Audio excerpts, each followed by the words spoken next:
Hey, we're here. Hello, everyone. Welcome. It is our premiere episode of Dante's Butte because I'm not creative, so we named the thing after the town. Um, like, I don't know. I don't know. Anyway, this is a Monster of the Week campaign. We're here for 8 weeks, not in a row, figuring out the mysteries of this silly town. I'm Val. I'm your storyteller. I'm trying to figure out how to run this game, so just let me do. It's my game. I'm gonna do whatever I want with it. But I'm not the only one here. First and foremost, our friend Elliot will not be joining us today for the premiere, but they will be here on episode 2 next week. But we're just gonna go around the table, and I want you to introduce yourself and your character. And one thing we would like to know about your character, the awkward question that I would like to present to you and your character is it's spooky season, so we're gonna have some spooky season questions. What is your character's favorite Halloween candy? That's the question of the week. And we're gonna start with the whole reason I'm running Monster of the Week, because he wanted to play it. Slowpool, hi, introduce yourself. Hey. So I'm Slowpool. I'm playing Tom Hygen, who is the pararomantic. And he is, he's got an Oni girlfriend, so he is currently doing farming TikTok content with her. That's how he makes his living.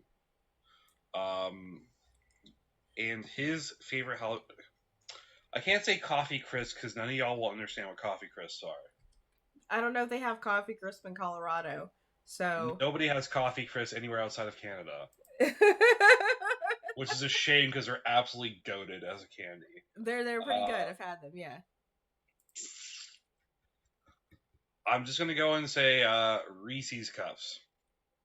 Fair choice. Reese's Cups are king. Yeah, that's why they're shaped like a crown, because they're king. Right. And next, reunited since Fallout, the three of us. Celeste, how are you, friend? Oh, Fallout. Oh, I miss it. I was watching it back the other day. Hi, I'm Celeste PLS with way too many underscores on Twitter. I'm Celeste Shepard here on Twitch. I'm going to be playing Anna Castleberry, the expert. She is in her early 50s.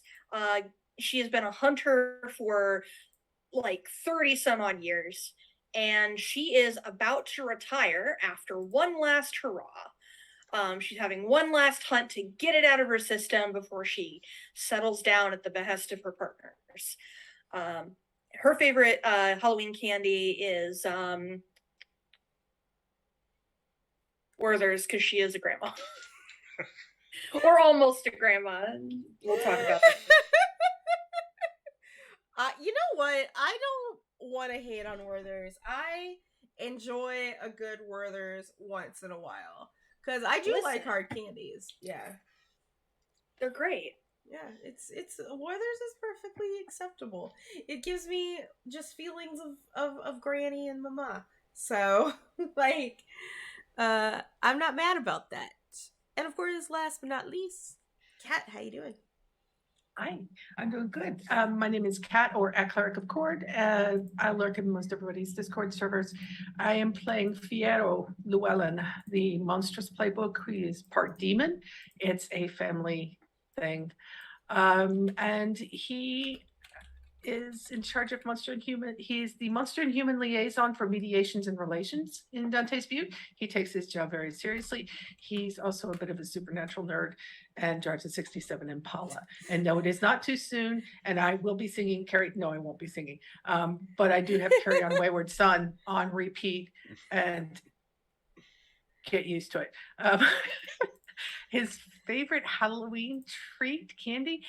I don't want to say it's a candy because his favorite Halloween treat is s'mores. He tried handing them out one year and it didn't work well. So now he just hands out little baggies of s'mores cereal while he makes s'mores. And this is what was happening, was that, like, when you were trying to hand out s'mores, the reason it didn't work is because it is the height of like Halloween panic time, right? Where everyone's like, don't open homemade candies, you will have a razor blade in it, or like You you know, can, if it's Well, not they could watch wrapped. him make They're them. trying to put weed in the treats. They could watch him make them, but so You he know. ended up eating a lot of s'mores. And Who's putting weed in their treats? Who? yeah, I That's would like to terrible. know so I That's can go terrible. visit I that want house. to know. I need to know so I can go there and yeah. give them a piece of my mind. Like, who's giving out weed candy? Who's handing out the edibles? Like, the answer is no one, because that Drugs shit are costs expensive. money. Exactly. Listen, it's like, I think like here in Vancouver, if you want like a 2-pack of gummies, it's like $10. It's like $1 a milligram of gummies.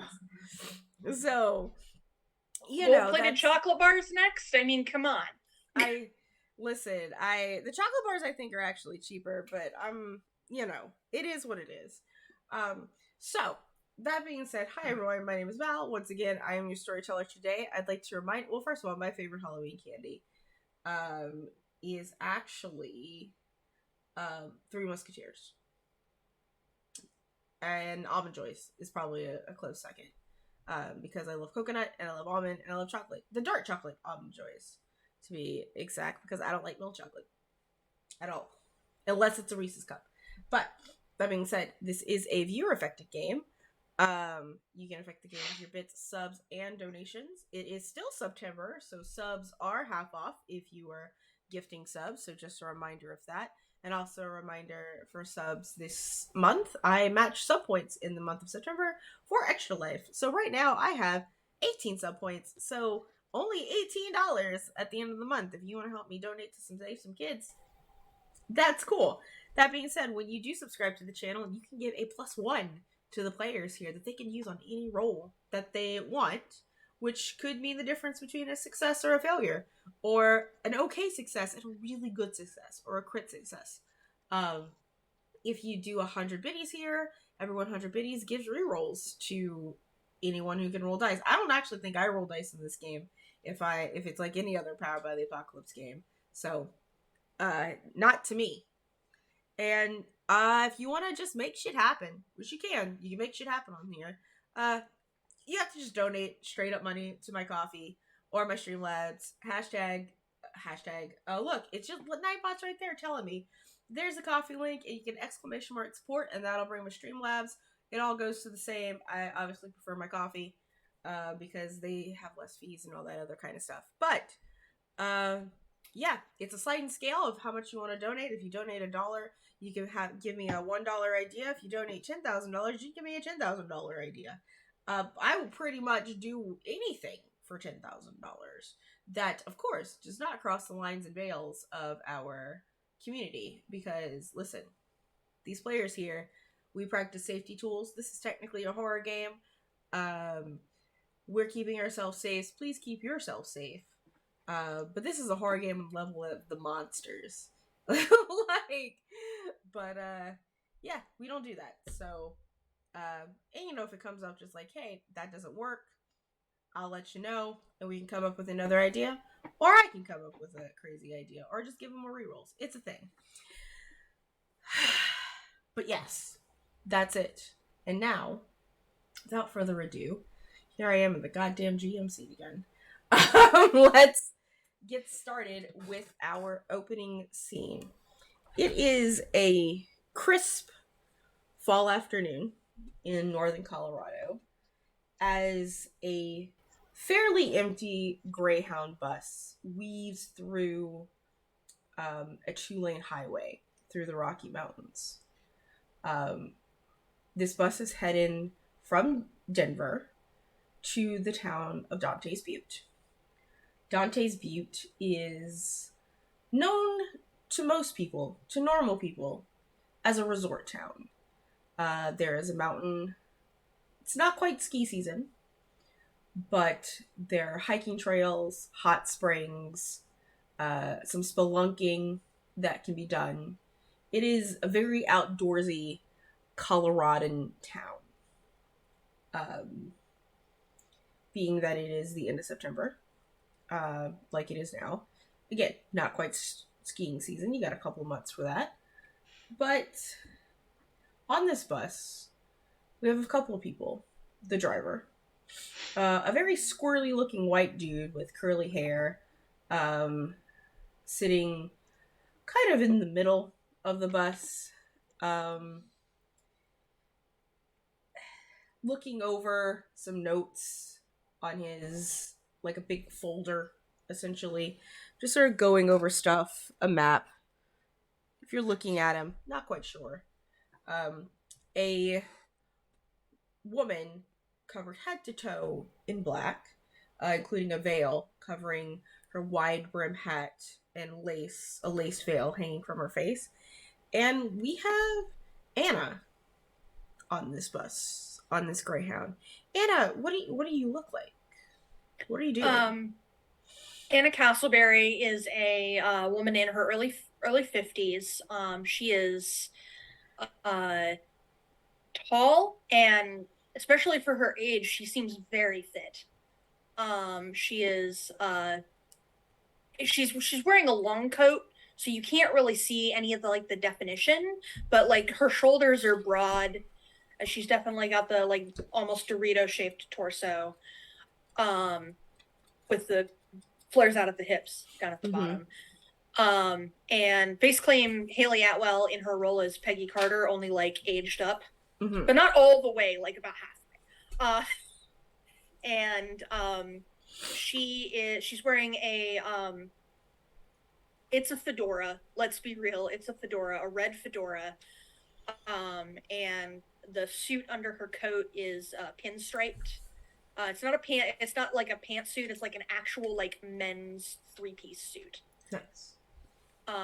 With like dress shoes. Like she's dressed very nicely. Underneath the seat is like a backpack, and then I imagine there's like a cutaway of the overhead compartment, and there's like a much longer duffel bag up there. And she is actually holding a smartphone in her hand. You don't expect old people with like really nice technology, but she's got a smartphone. She's in her 50s. She's Gen X. She's got a smartphone. And she's like, you can see her like texting. There's her text messages are up, and you can see a slight message history between herself, and in the phone, the name of the contact at the top of the screen is Tony, spelled with an I. Yeah, so you have Tony spelled with an I. It's mostly just the typical like checking up on you sort of messages. It's like when you landed, like when you got on the bus, because you flew to Denver.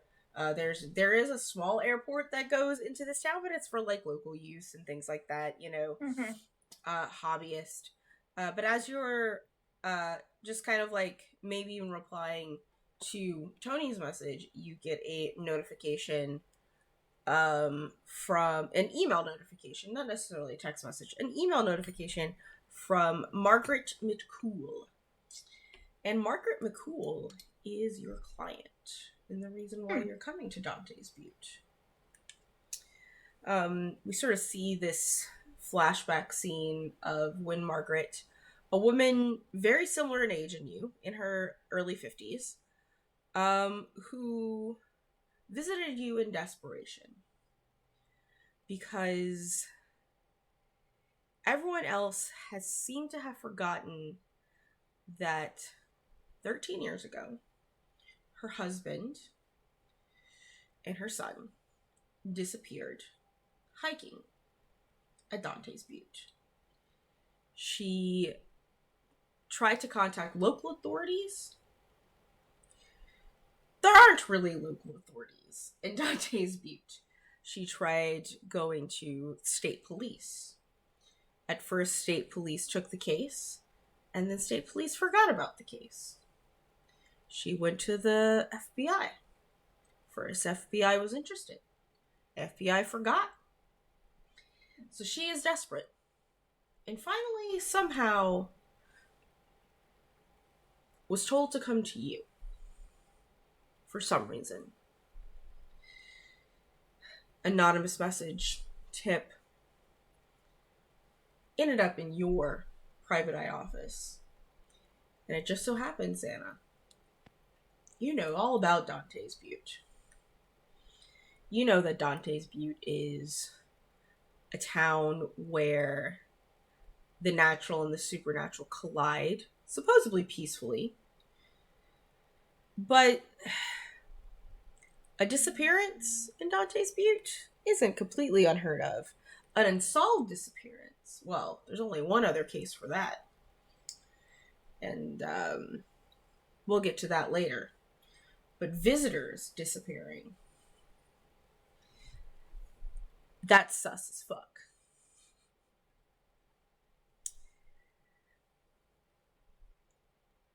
And all it is this email, if you open it, is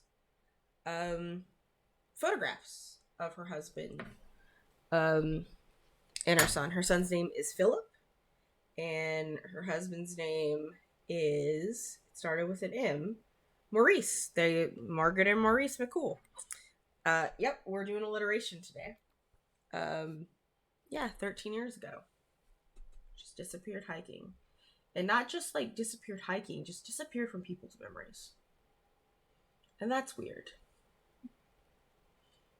I want to choose this moment to like roll out my woman with a plan move real Mhm. quick. Go I wanted ahead. to let you set the scene first, but Yeah, go ahead. that is with my sharp 8. And what does this move do? Let me pull up my cheat sheet here. At the start of each mystery, roll plus sharp on a 7 and 9, which is what I got. I get 2 hold. If I would have got a 10, sorry, I get 1 hold. If I got a 10, I would have gotten 2. I can spend the hold to be where I need to be prepared and ready. And on a miss, you would hold 1 and spend that to put me in the worst place, unprepared and unready. So it's a partial success, right? Yes, so I get to hold 1, and I can spend that when I want to basically interject myself into a scene. Absolutely.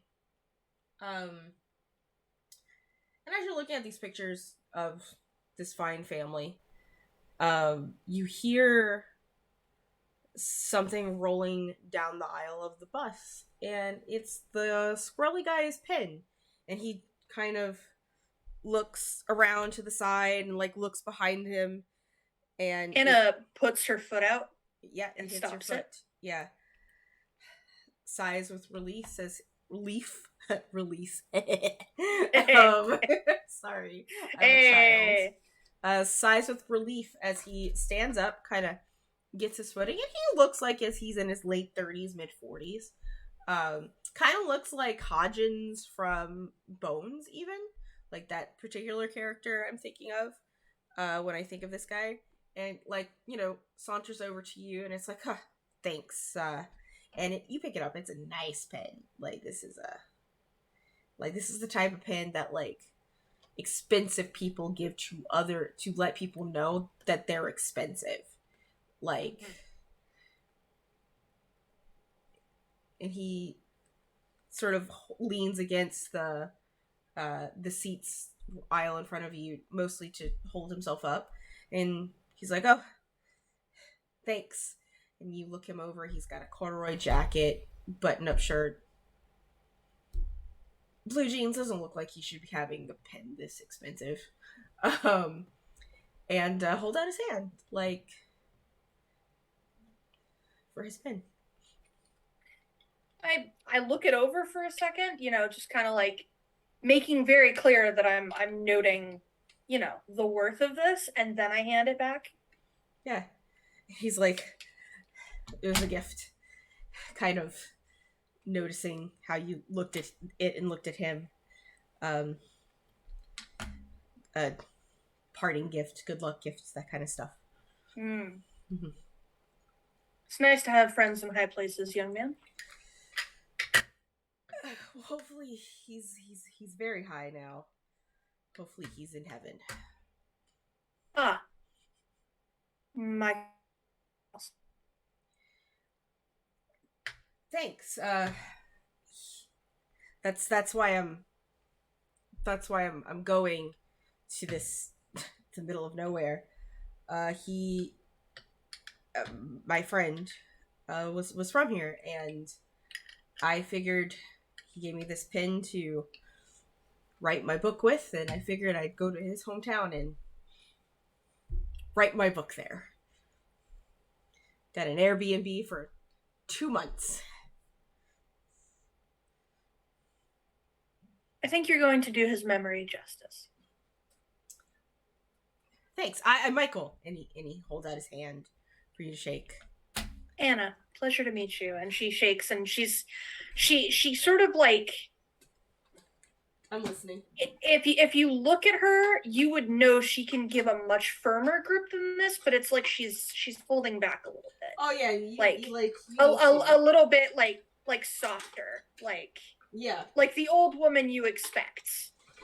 Yeah. But I mean, like, even as you do that, he's like, oh, okay, and like he shakes your hand, like thoroughly impressed and maybe having a mommy moment, but he's like, so what, and he, like, the bus like shakes and he like catches himself. Oh, what so what brings you to Dante's Butte? She gestures to an empty seat, making for him, like, you don't have to stand in the aisle, kid. You can sit. He sits like in the seat, like across the aisle from you. Yeah, that's understandable. Yeah. I mean, she's not expecting him to get all buddy right away. Yeah. Just a tip from a client, really. A tip led the client to me, and the client asked that I come, so coming to look into a little something for somebody, Oh, one last bit of business before retirement. Oh, a client. Are you a real estate agent? Private investigator. And that is so much cooler. She opens her coat, and she dips out a business card and hands it over. It's not going to be much use after I return home, as I'll be retiring and shutting the business down, but at the very least you can see what I'm about. Oh, absolutely. And he takes the card and he like puts it in his wallet, and sort of fumbles around and exchanges cards with you. And he's like, and I'm just I'm an author. Well, I will be once I write this book. But Vistaprint I do editing on the side, so if you're ever writing a memoir about your private investigating, I'll be in town. I might look into it. I might also direct you in the direction of someone else later on down the line. My son is working on a little pet project, as it were, and he might be looking for a publisher soon. Well, I'm independent. I don't publish. I just edit. Okay. Yeah, well, that's how. That's like, still a step on the path. Yeah. You write the book, and then someone looks at your book and tells you it sucks, and why it sucks, and what would make it not suck. And they give it back to you, and then you have an existential crisis about being terrible. And whoa, and there's a really sharp turn, and he's sort of like, I actually need to go sit up front. I'm getting more car sick than I expected. Take care of yourself, dear. Thanks. Nice to meet you, and I'm sure we'll see each other around in our investigations. Sure. And he goes and makes himself back to like where he was sitting, towards the front of the bus, like even closer to the front, because he was sort of in the middle. And he goes up a little bit closer, and you sort of watch as he passes the woman dressed in essentially like a Victorian like mourning outfit in a way, like just sort of like turn slightly to acknowledge him, but then just turns to look straight ahead again. And we're going to shift here. scenes as waiting at the bus stop are your contacts. Your probably bus might be running a little bit late, so maybe that's why your contact is here in at the bus stop waiting for you, just in case. And it's up to Fiero and Tom if y'all came together, if Fiero picked up Tom to meet Anna at the bus stop or not. But that's up to the two of you. Are y'all both at the bus stop, or is it just Fiero? Probably just Fiero. Okay. Yeah. All right, cool. Fiero, describe how you're looking in your glamored state, because clearly at the bus stop where tourists arrive, you can't just be a full-on demon boy. Yeah. So Fiero is in his late 20s, about 28. He's got the golden tan and that dark auburn hair. He's a redhead, but he's not a redhead. You know, it's that dark auburn that allows him to tan and things like that. I read a description once of smoked paprika, and I like that. That's kind of nails that coloring. It kind of sun bleaches to gold at the tips, so it's this dark red that kind of sun bleaches up into gold. Fit about 6 foot, handsome but very kind of casual with it. And he's sitting on the hood of his car. The radio is blasting. He's wearing kind of like worn jeans that still look nice. Got a button down shirt on with sleeves rolled up with forearms. And just kind of, as people are going by, hey, how are you? Nice to see you. Oh, it's been so long. How are the kids? Did you get that thing taken care of? Good. No, and if somebody's, you should go have lunch at the diner. It's great. The lunch special today is just wonderful. Doing that kind of thing, just very kind of chit-chatty, personable with everyone. Every so often he kind of checks the watch on his wrist and then looks down the road and then goes back to talking to people.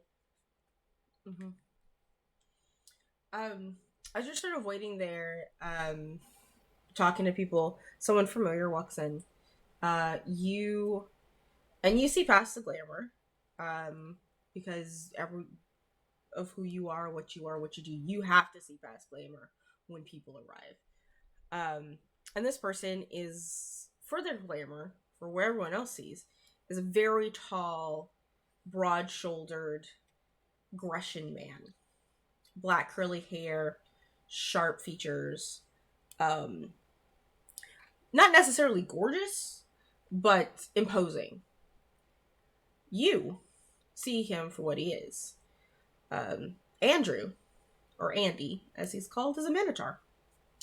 And he is there, also at the bus stop, standing very attentive and alert, and just probably also waiting for someone.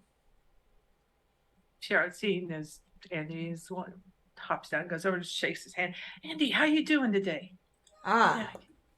Fiero holds out his meaty maw at you, and like you're not a small person, but to anyone else, it doesn't look that large. But like when you grab onto it, it's like it just envelopes you, like.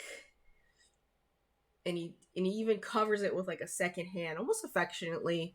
Y'all know each other, and gives you a good handshake. And he's just like, meeting someone at the Greyhound, I see. Yeah, a friend of mine, acquaintance, met her a couple of years ago.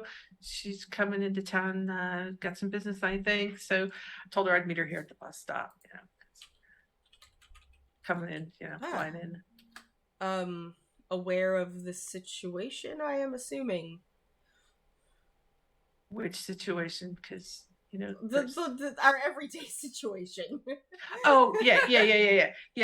Involved in similar kind of stuff back east. That's actually how we met. Hmm. Really weird forest. Ah, interesting. Back east. Oh, probably in Eldritch territory, I'm assuming. She Mm. tried to kill me. Oh, I But mean, we worked it out. fair. I mean, obviously she's coming here to see you. Is she a special friend? No. Ah, okay. Just curious. I didn't want to assume, not assume. Like, Kind of flirting. But no, she's just a good friend. They said she's coming in on business. I'm here waiting for the Lady Alifair. She is returning from her performance in Atlanta, and the Lady Alifair, her, she is a part of a hag coven that lives here, and she is the eldest sister of a hag coven. And she likes to collect little beasties and sometimes perform with little beasties. And she was apparently in Atlanta, and she's coming back. So how was the show? Did you hear? Did she have a good run down there? I had to leave early, but it's needless to say did not go well.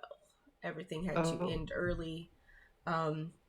Unfortunately, the human population there all came down with the virus. Oh, that's never good. It's not. No. And and I would like to, not the virus that overtook us the past couple of years, norovirus. They were shitting themselves all the time. Yeah, and that's unfortunate. Someone ate a really bad squid. You're not supposed to have seafood in Atlanta, from what I understand. yeah. When they start getting a run on toilet paper at the store, it's just which they were out because of the other virus. Yeah. For no reason whatsoever. But just stockpiles in Georgia. Yeah. But hopefully Strudels will also be on the bus, and hopefully he did not cause too much trouble. And Strudels is her manticore. Yeah. Sometimes you just gotta lay the puppy pee pads down for him. Well, he's more of a litter box user. But like I said, sometimes you still gotta put the puppy pee pads down. Yeah, sometimes you just gotta. Yeah, doesn't always hit that litter box. And around this time, you hear the bung bung bung. Arrival of Greyhound bus 2830 from Denver, arriving in 2 minutes. Excellent. So, I stick around. I'd like to introduce you to my friend. Like I said, she's gonna be around for a little bit. Good lady to know. Yeah, it's of course I might not be able to stay too long because the Lady Alifair, she has a nail appointment in 20 minutes. Well, they're on the same bus. Gotta keep her on schedule. That's what I'm paid to do. Yeah. Oh yeah. And you know how those ladies are down there at the salon. If you are 5 minutes late, they're not. That's vicious. Nope, you're right. And this is when the bus pulls up, and there's only 3 passengers, and they all get off, and you see the Lady Alifair is first as she gets off with her full garb, and she is met with a the bus driver brings like a big rolling pet carrier, and you see the miniature manticore inside, which is the size of a German Shepherd because it's miniature manticore. And everyone else just sees like a caracal mix, like instead, like just an exotic pet still, but the glamour on the manticore is a caracal. which you have to have. It's Colorado. You probably can't own it. Colorado has some interesting laws, but it doesn't matter in Dante's Butte. So, and then you see this squirrely man get off, and he's got more luggage. Like he's gonna be staying longer than expected. And then you see your friend Anna getting off.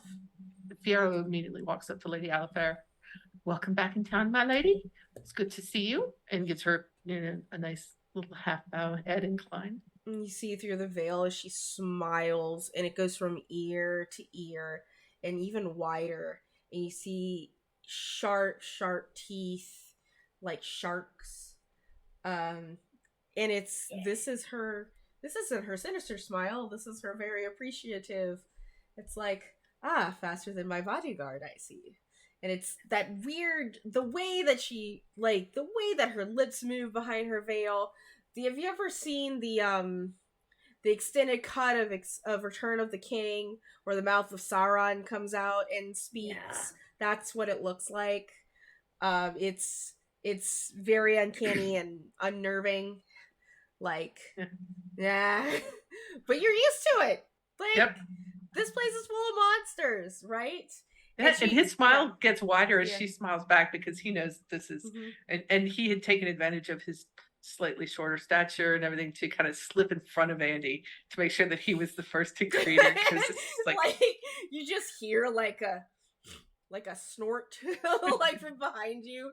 It's like, okay. Fiero, a little bit of one-upsmanship. Like, a little bit of one-upsmanship there. This is literally my job, Fiero. Like, making me look bad in front of my lady. Thanks. And Alifair is probably like 300 years old at least, right? Andy, maybe a little bit younger, maybe about 150, but whatever. They're monsters. And she lifts her hand for you to like to smooch it, and there's jewelry and rings all over it, and she gives you a curt nod and she goes, "Good day to you. I have an appointment." And she looks over at Andy, and he seems just smaller. Like, as she doesn't even like say anything and just like walks past him, and he's got like the caracal manticore just hoisted on his shoulder, and like the giant rolly bag of luggage like behind him. You don't even know where it came from because you were first, and he's like, well, if you're gonna talk to her, I'm gonna fucking get the luggage, and I'm I'm a lot of muscle and I can do this. And Anna is there too. And like, Anna, you walked out like all of this is just sort of happening in front of you, and you recognize Fiero and all that good stuff. She's very tactfully getting her things and waiting her turn. Mm-hmm. She probably keyed into who that woman is, or at the very least that she was someone important. Mm-hmm. And was like, okay, I'm just going to let this moment occur, and I'm going to gather my stuff. And then she takes another look at the mousy man. Mm-hmm. She's wondering in the back of her mind how in the know he is. Like, does he know? Is like, he said a friend from here. It could have been a hunter. It could have been someone. She's like, she's vaguely concerned, but she almost like says something to him, and then the moment is passing over there, and she can see Fiero moving this direction. She's like, I'm gonna just leave it. Mm-hmm. Does this guy react to Fiero or to Andy in any way? No, he doesn't like react. He is a little bit busy, like on his smartphone. Probably looking, if you were to like look over his shoulder, he's clearly got Google Maps up. Just probably trying to find where his Airbnb is, and then Uber comes up, and all of a sudden he realizes there's no Uber in this town, and he's like, oh, good thing it's a walkable city. Like, kind of thing. as the lady moves on, Fiora definitely kind of greets in. Anna, it is so good to see you. How are you? And he kind of takes the duffel bag as he's pulling her into a hug. Yeah. It's been a long journey. I'm a little tired, but nothing I can't handle. Well, I have that place arranged for you. I think you'll find it quite comfortable. I did stop at the store and stock up with groceries before I came down here. So there's food there for you. There should be clean linens and everything. She gives him the old lady pat on the cheek. You're a good boy. We're gonna have a talk about this old lady bit. Listen, if I key everyone in right away to how I really am, then I lose the upper hand. I have to let them underestimate me. Have to give them a chance to be surprised. That's fair. That's fair. Did you want to get something to eat first, or do you want to just head straight on over? Oh, let's just go over. If anything, I need a cup of tea. And she nods her head in the direction as they're moving away. The young man over there, I'm not entirely certain he's in the know, so perhaps one to keep an eye on. He said he was here because a friend of his passed away, and this is where he's from. He's looking to write a book. Did you get a name? She takes out the business card. Yeah, his name is Michael Hodgins. I'm just gonna. That's right. Sorry, I completely blanked. Like, why not just Michael use the last name of the physical character that I'm using it? Michael Hodgins. There you go. Okay. Do you mind if I hang on to this for a minute? Yeah, go right ahead. Okay. He tucks it into his shirt, offers that in his arm, walks her over to the car, opens the door. He puts her bags in the trunk, and then we'll drive her to the garage apartment. I think, like, as y'all are sort of driving off into your scene, we'll go ahead and just have the camera sort of pan out and go down from the bus terminal towards the main drag of the street, where there's just like downtown and shops and tiny little apartment buildings and sporting facilities, because you gotta sell snowboards and skis and all that kind of stuff. Going to a yard a very large yard, a yard to sorry, Tom, what's your last name? Hagen. The Hyen family, who is replacing a tree in this yard. Once before, there was a beautiful large listeria tree. The tree has not been destroyed, but has definitely been moved to a more convenient location. And now it's just being replaced with a cherry. Because that is someone's favorite tree. And it's being supervised by both families, both yours and Ayame's family, to make sure that everything is mint. Tom, who are you? What do you look like? What's going on here? So, Tom is very sort of, he's somewhat average in build. He's got, a decent, attractive face. He's, your very typical university frat boy kind of aesthetic to him. Like, just the very American Starbucks brands everyman. Who's definitely extremely uncomfortable and definitely not hiding sort of behind his girlfriend away from the family because they scare the shit out of him. I am his family. Yeah. Not because they eat humans or anything. No, they not in this town. Like, not here. Not specifically. In this town. But they do, and they most likely have threatened to do that to him on multiple occasions. They like to go out to Denver every now and again to eat. You know what? They don't even go to Denver. They go to Salt Lake City.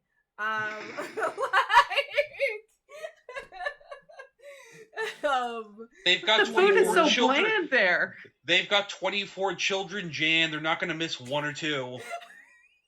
That's yeah, that's pretty much how it goes. It's like unsalted mashed potatoes. It's okay. They just.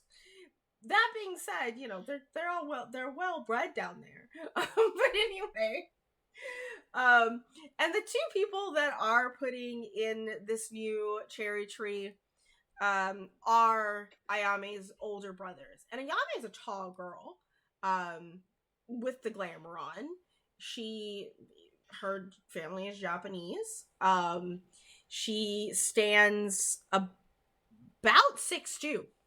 As far as the glamour is concerned. Without the glamour, she is 10'2". Blue-skinned, meatball hair, with pigtails, of course. Cute little tusk that protrude from here. She's an Oni. Her family is made of Onis.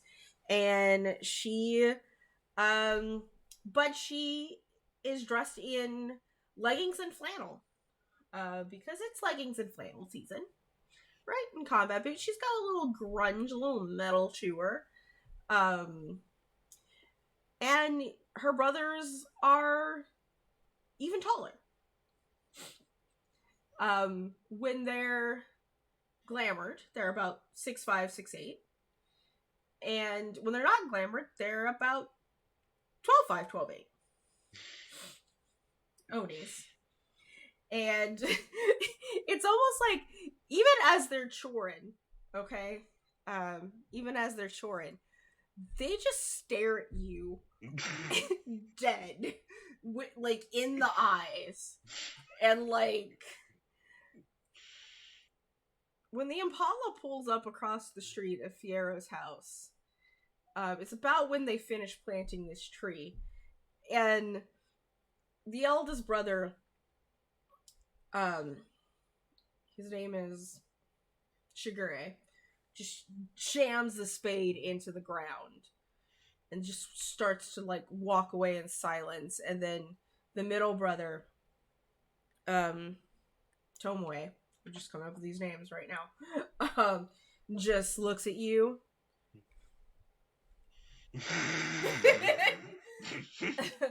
And there's, like, a roll of eyes, and she's like, just don't mind them. They're being older brothers. She, like, pinches your cheek. She's like, don't worry, I won't let them touch you. They said they were going to turn me into miso soup. I don't even know how that works. You don't want to know how that works. Okay. Like, sort of thing. Oh, Fiero has a guest. And Tom, when Fiero and Anna get out of this car, you recognize Anna. Mm-hmm. And a cold chill goes down your spine, because Anna knows why you were in Massachusetts a month ago. Oh no. Oh no, bro. What do you do? Other than, like, panic and scream internally, he needs a minute to sort of weigh his options. Because there's literally very few ways this could get worse. Just for my visual sake, how tall is Fiero? Oh, Fiero he's very 5'11". No, that's Tom. Sorry. Oh, sorry, That's Tom. Yeah, Fiero's like 6'1". Okay, right in there. So Fiero gets out of the car and he's already pretty tall, and then Anna gets out of the car and she's like a couple inches taller. You're the same height as the Odie girlfriend, Claire. Hey. So at 5'11", Tom is the shortest. What I say, he's very 5'11". He's 5'10". He's extremely 5'11". On a good day with a great stretch after the chiropractor. Mm-hmm.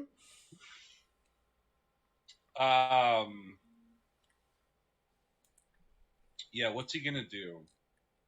He's going to be Ayame. Ayame, hey, why don't you ask your brothers if they want to go? Maybe get lunch. Go see the city. Sightsee. Maybe go to the mountains or something.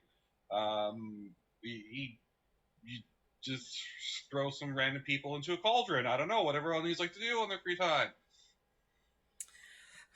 What? And she looks up from her phone. She's like, "Oh, sorry. I was just."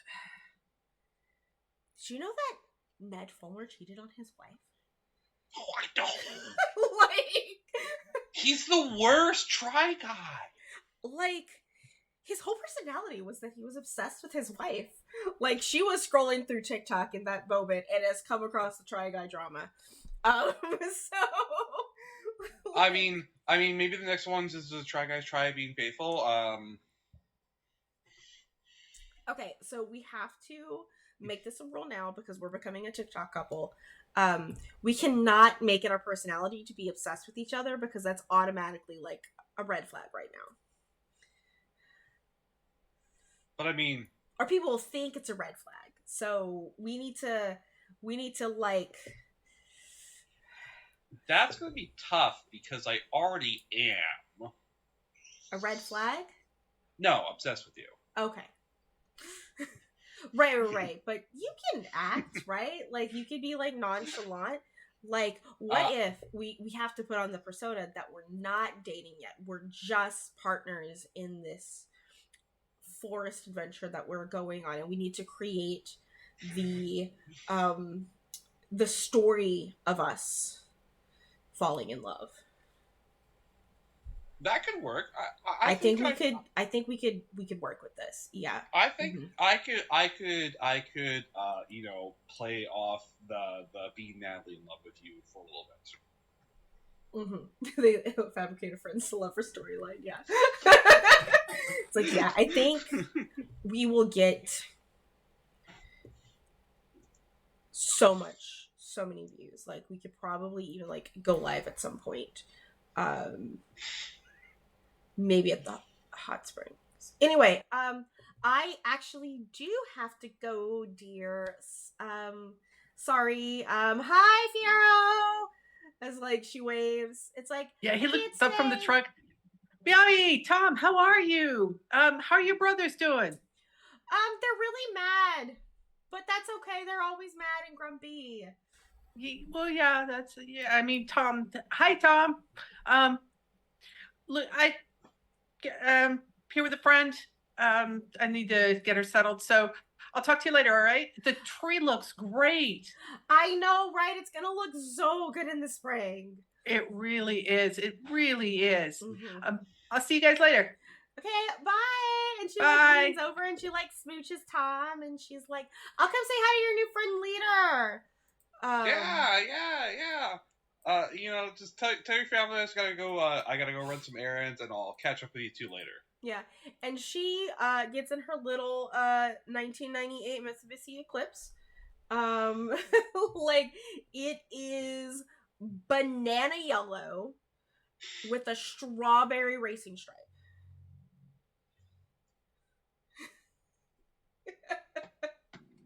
That's adorable. What the fuck? It's adorable.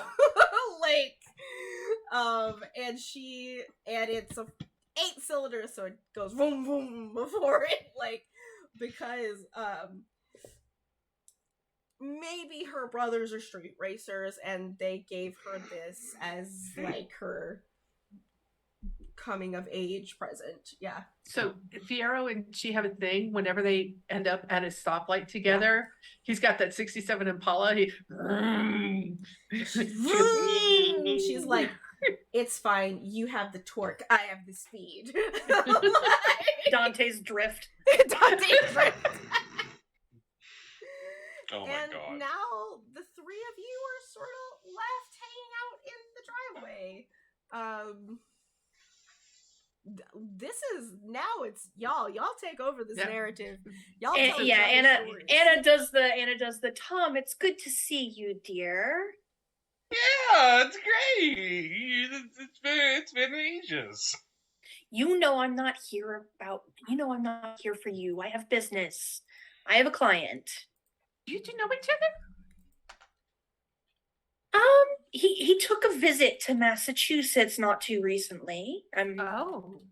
Yeah, he found himself a little bit lost in the forest, didn't you, dear?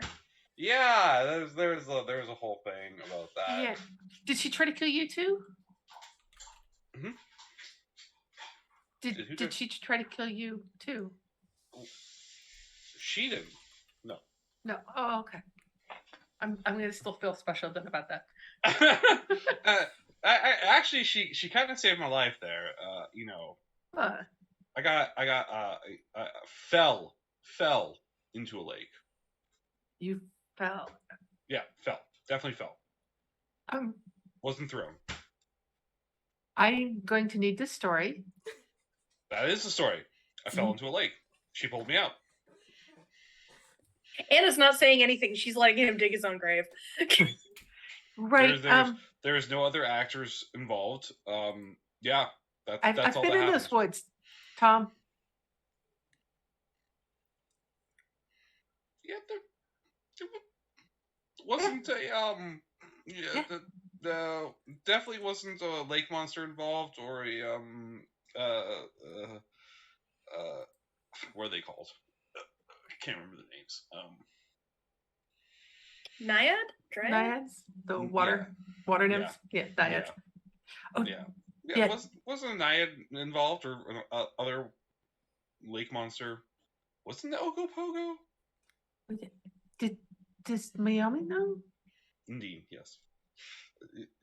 That was technically before we were dating, so I mean, it really doesn't seem relevant to the whole situation now. Right. So I won't mention that then because, hospital visits are so expensive. I appreciate it. Yeah. Anna's just standing there smiling. It takes you forever to heal, so. Yeah. Anna, let's go get you that cup of tea. Have a nice day, Tom. Thanks. Under the circumstances, it's great to see you and enjoy your time in town. And absolutely, Fierro has followed under that. Things I can blackmail Tom with. It's a fucking long list, bro. Yeah, it is. Starting from before they were exes. Tom has a great habit of, dumb decisions. Anna sort of takes Fiero's arm and sort of pats it and is like, I made some mistakes too when I was his age. You were his age? Oh, yes. Well, honestly, he looks older than you do, so. And you will walk her upstairs. It's the beard. How old is Tom? Tom's only 24 or something. Yeah, I figured he was in his mid-20s. Yeah. It's That's the beard and the stress from the not wanting to be eaten by his girlfriend's family. Yeah. He's aged about 10 years in the 3 days since they've been here. They mistake him for a millennial all the time. For real, on God though.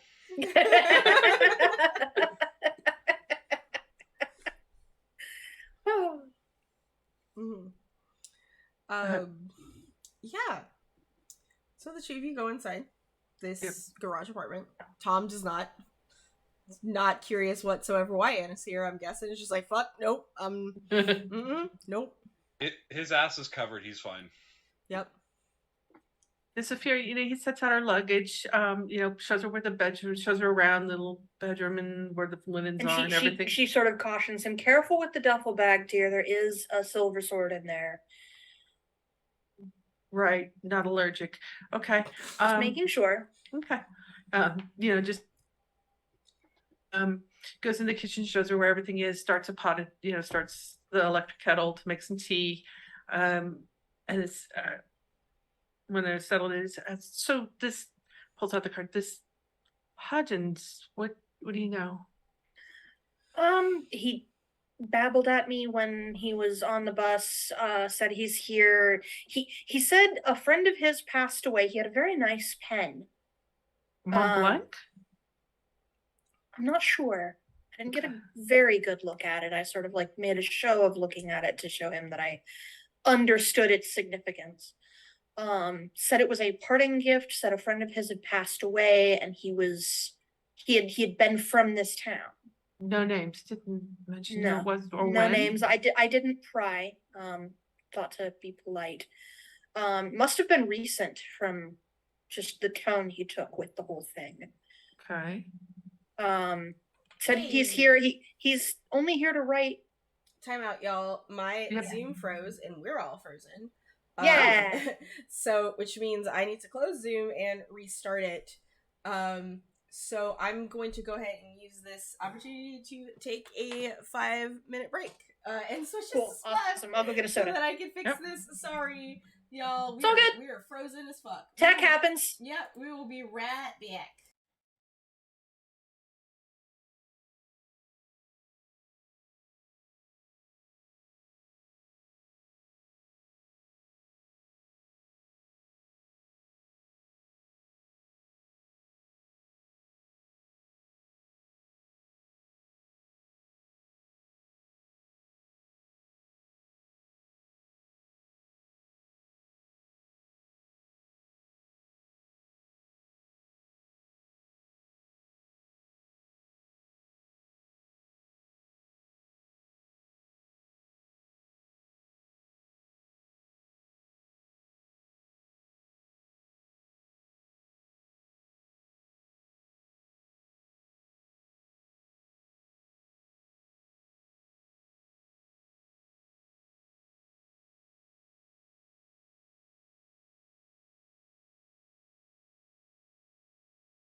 Mics. Hello, we're back. We made it. Hello, friends. Is this... My subtitles have disappeared from the actual thing. So I just have to put that back real quick. Or not, apparently. 1 second. Yikes. My OBS You is now lost being the silly. subtitles? We lost the subtitles. Of all the things to lose. Of all the things to lose, so y'all are gonna see some fun shit on OBS here for a second. As for some reason the display capture on trying to find the actual window for the subtitles. Like, the display capture does not want to pick up this particular... Alright, there we go. There's Thor's lightning. As I find my subtitles. Ooh, there we go. Look, I found them. They're here. I think. Yeah, there they are. Yeah, that was very silly. Subtitles. Anyway, so, as you were saying... So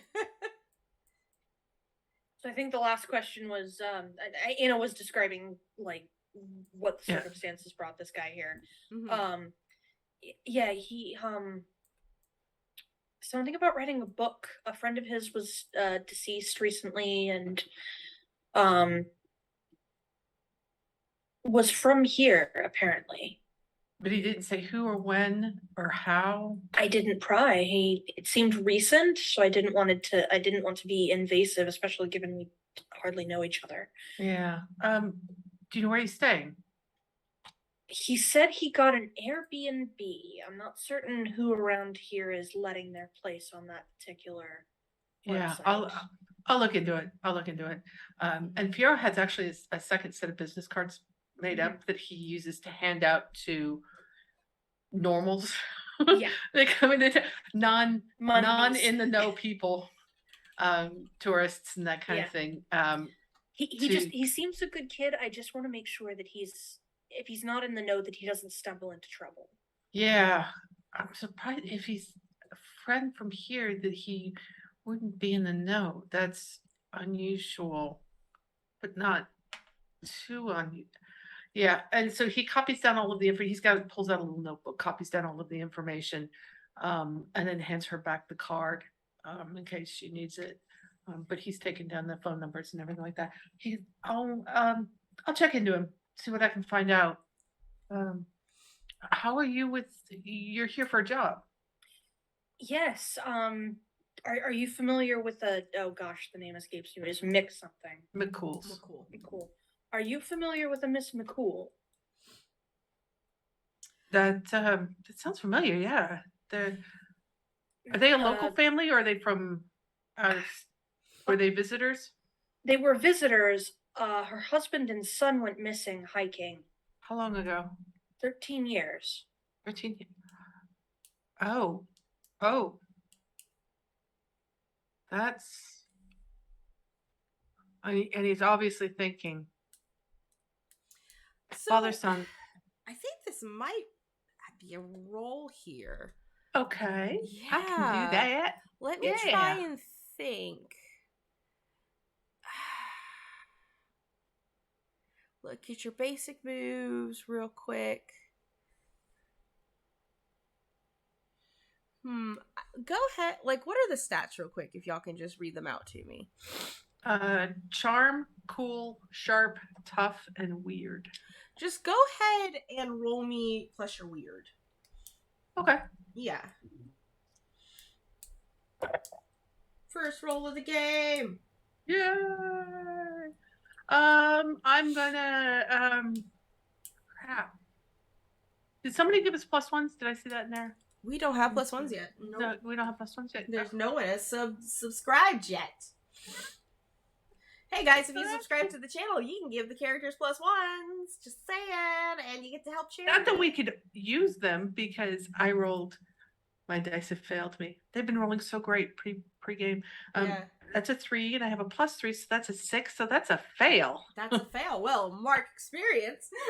You are.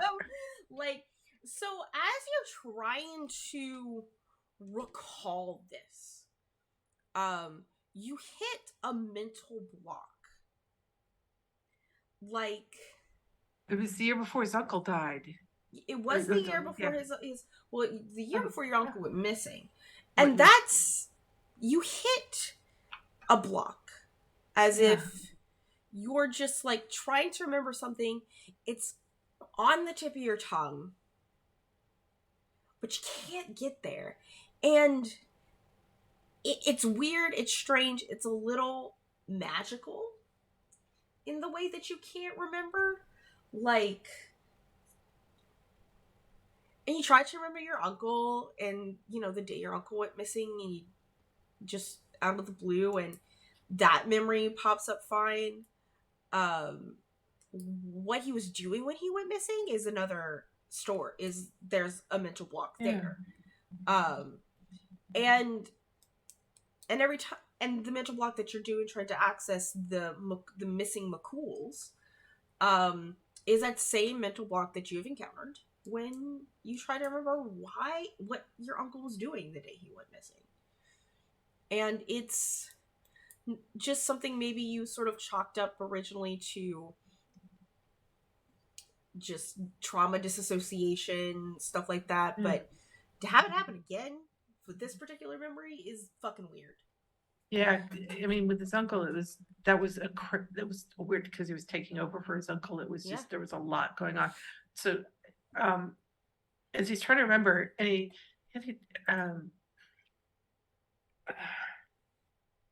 he almost looks like he's in pain for a moment, and his temple is like, that's not.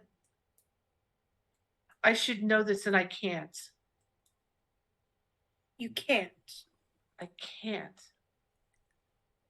Something's blocking this. Something's blocking me from remembering this, from recalling this information. Because this I should know. It's not there. It's there, but you can't look at it. Okay. My uncle went that's missing. two different things. It's not. My uncle went missing a year later. And I know he went missing. I can't remember what happened. It's the same block. Do I know what can cause this kind of like memory blockage? That's a roll. Okay. I think that's with your. Do you have a specific move that you can use for that? Which one's mine marked? And Elliot's about to jump in. So. I feel like that's probably just it'd either be investigate a mystery or read a bad situation. You know what? Let's investigate a mystery. Like, I think that's a really good. Yeah. Let me just get that. Oh yeah, because you get that. I know which one. Yeah. What is being concealed with? I just want to get the questions pulled up before I roll, so I know. I'm not gonna be like what I'm working too with. strict on what questions you ask, especially if you want to ask a very specific question. Like your question was like, do I know what kind of creature can do this? Okay. Yeah. There's also the question of what is being concealed here that might fit into that. Yeah. Too. Anna, come on now. You're better than this. I got a 5. Oh my god, and no pluses. Yeah. As far as you know, you don't know the entirety of this town, and we're gonna redo our cameras here as I talk. Hi, Elliot's here! We're here! We're figuring out a mystery, and then we'll introduce your character. Hi. Hi, yes. Welcome to we're just redoing cameras, and the answer that I have for Anna is that you know that there are powerful creatures that can do this. You just don't know which one here would do it because you don't know everyone here. Yep. Like, And that's like the thing is that like there are numerous things that can do this. Yeah. But what is doing this now specifically? You have no idea. And she sort of crosses her arms. There's a lot of possibilities. There's a lot of different types of folks in this town that could probably do that. Yeah, it's just weird because I mean, I've always accepted, for whatever reason, we don't remember everything perfectly, and there was a lot going on. I was 16, and so I never thought anything of not being able to remember what happened. But now that bothers me. I don't like this. I think the one conclusion we can probably draw is that your uncle disappearing and the McCools disappearing are probably connected. But Fiona, Yeah. you do know, if anyone would know in this town who is capable of doing such a magical mental block, Mm-hmm. it's one of the oldest residents. And what older resident in the town of Dante's Butte than the one that keeps dying and coming back to life?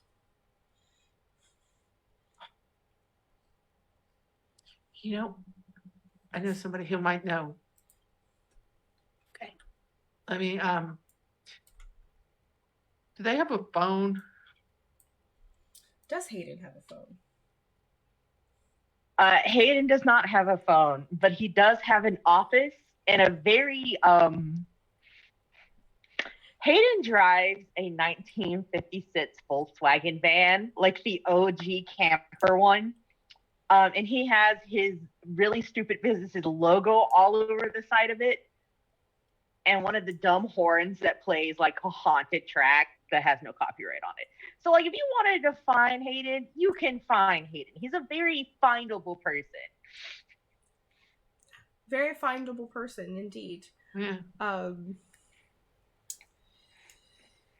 So real quick, since we're talking about Hayden, Elle, can you introduce yourself and Hayden, and please tell us what Hayden's favorite Halloween candy is as I go to the bathroom? Yes.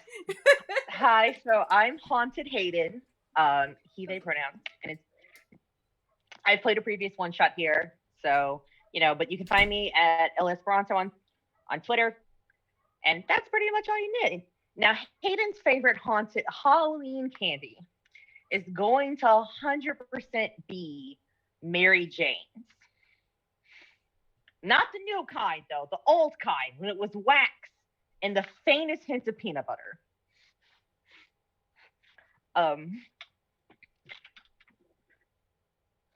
Let's see. I may be Really? showing my age here. I don't know what those are. Oh, the little taffy things. They're like really gross. Okay, you remember getting vague candy that was wrapped in like a waxy orange or black wrapper? It had no name on it. Oh, Yes. yes. Oh my They're God, gross. those have a name. Yeah. Yeah, They're they were like disgusting. knockoff Bit I of Honey. love those. Bit of I Honey love was the those. knockoff of them. Bruh. We'll dispute that later. But yeah, no, Hayden really loved Halloween candy. Like all of the shitty ones though. Like not the new candy corn, the old super hard waxy kind. Really the newest good candy Hayden likes is like Tootsie Rolls that come in flavors. They're not Oh. Okay, the flavored ones aren't bad. I only eat the vanilla ones though. I mean like to be fair, Hayden's idea of a perfect meal is an unlimited night of waffles or pancakes at a Waffle House, which he's never been to before, but thinks it's a wonderful concept, or an IHOP. That's high grade. Yeah. The interesting thing about Dante's Butte is that there are no chain restaurants. So Everything is locally owned.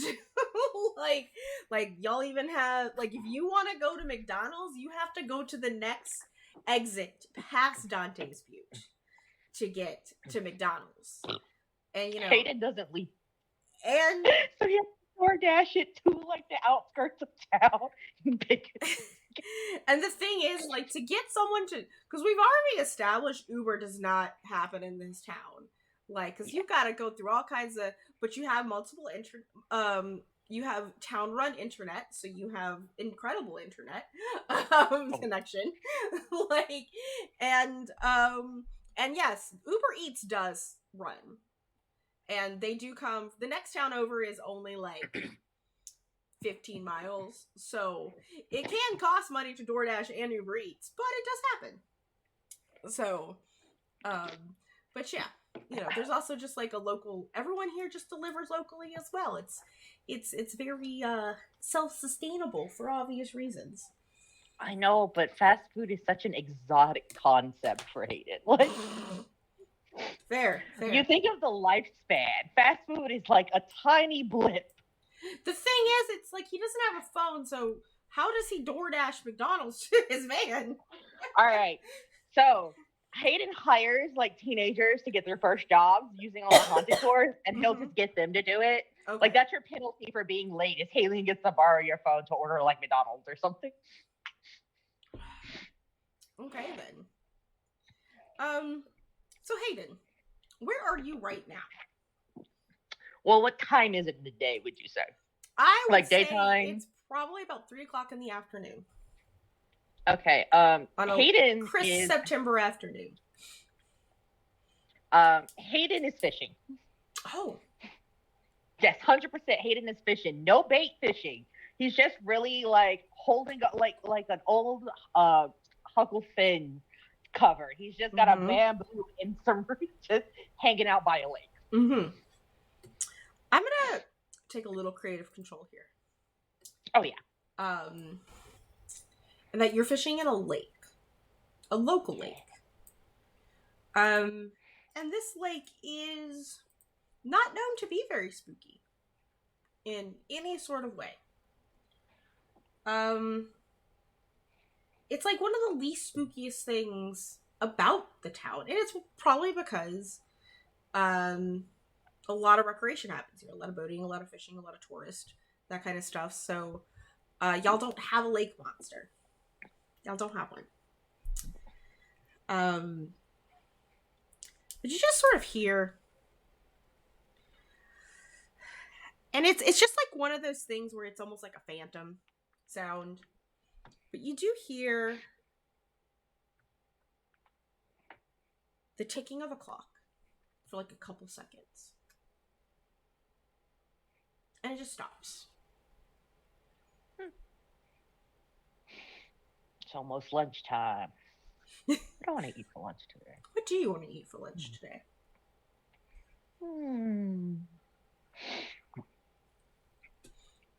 Hayden's thinking of all of the like he has a rotation. Mm-hmm. So there's like 7 restaurants that are his favorite in town, and he rotates. And there's like, only 9 restaurants in town, so 2 of them you can't. Well,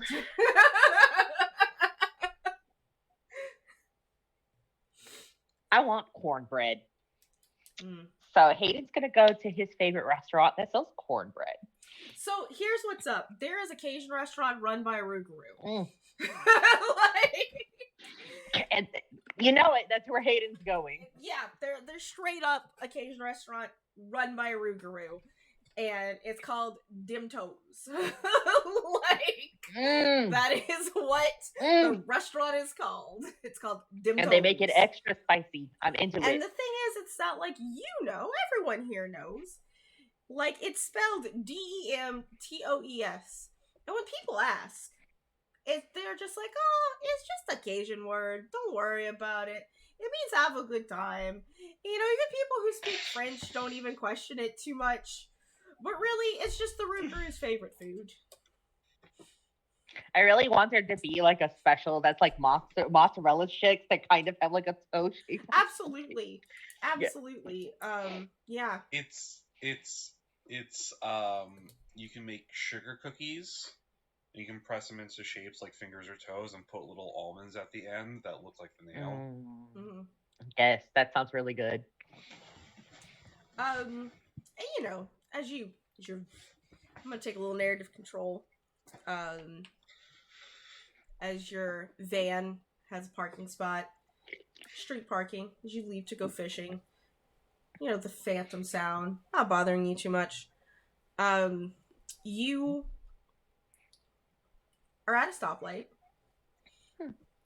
It pulls up next to you is a banana colored Mitsubishi Eclipse with a strawberry racing stripe. Pulls up right next to you.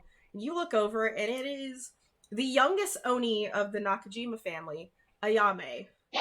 And she waves at you, super cute, like, hey, Hayden. Craig's down his window. Yeah. Hi. So Where are you going? Oh, I have to go to she says the next town over. I have to go to class. I know.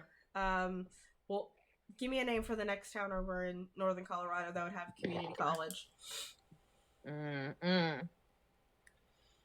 It's got to be something cheesy, like a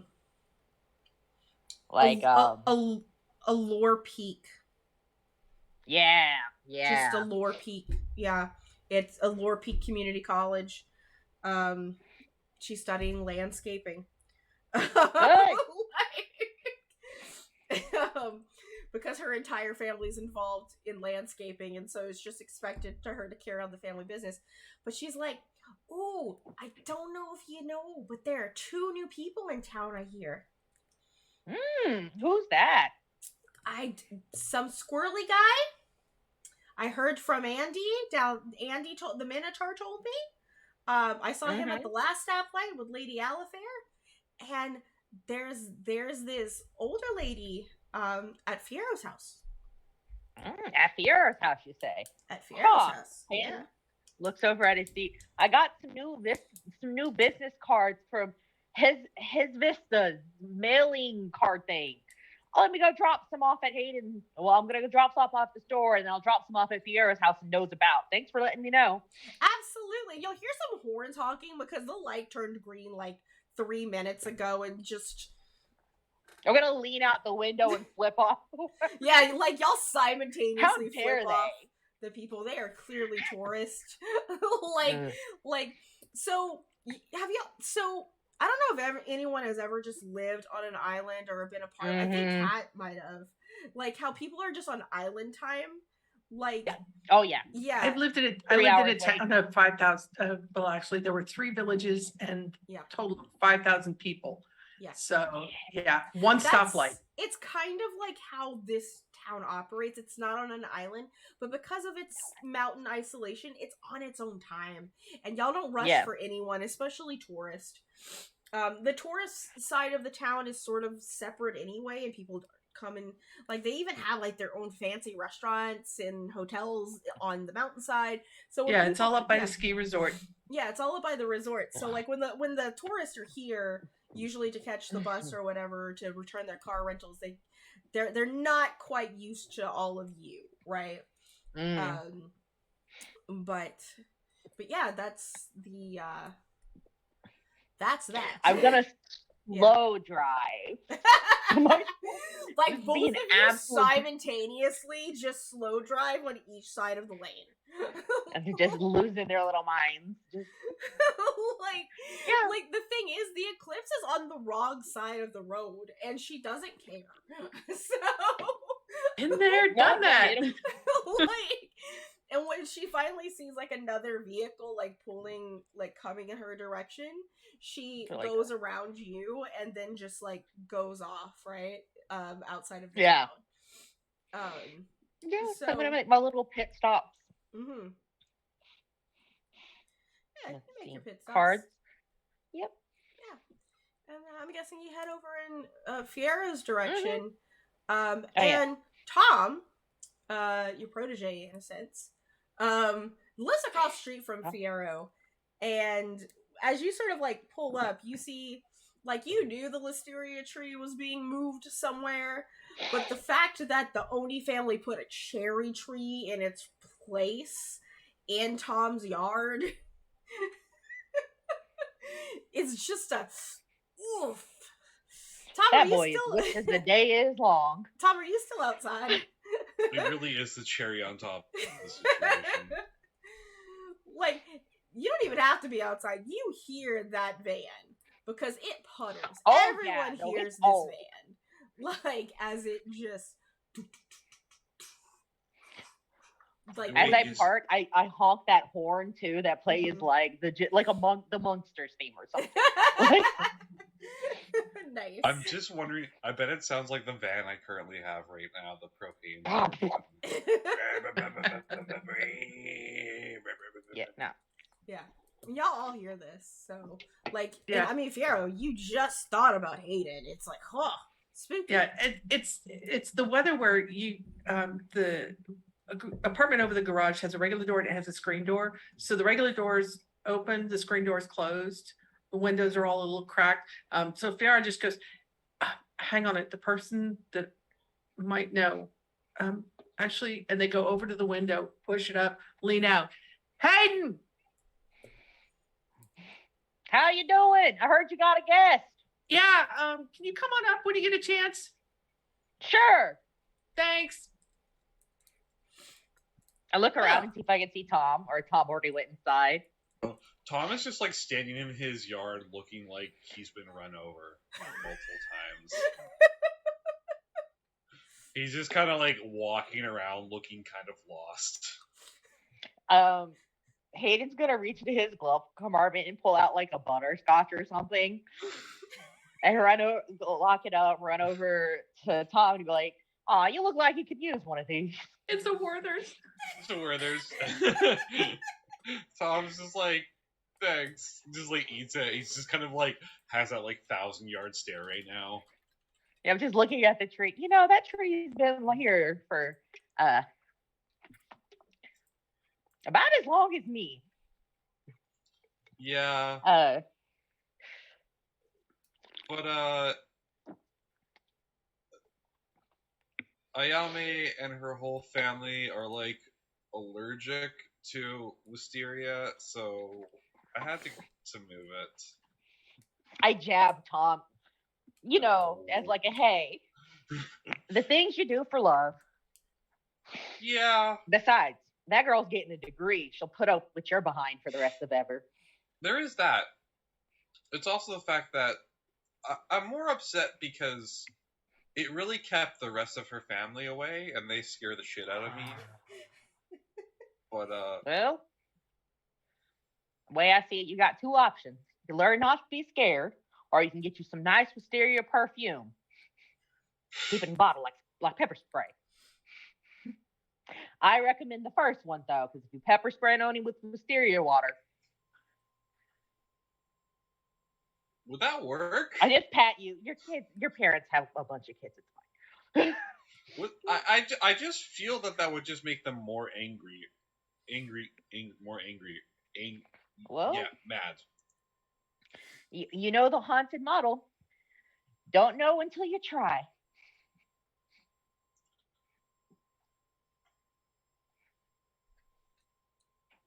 I'm just gonna take the L on this one, because yeah, they scare me. You'll get over it. In-laws are always scary. And then I'm just gonna walk. I'm not even gonna say goodbye. I'm just gonna walk off to Fieri's house. You know, you're a baby.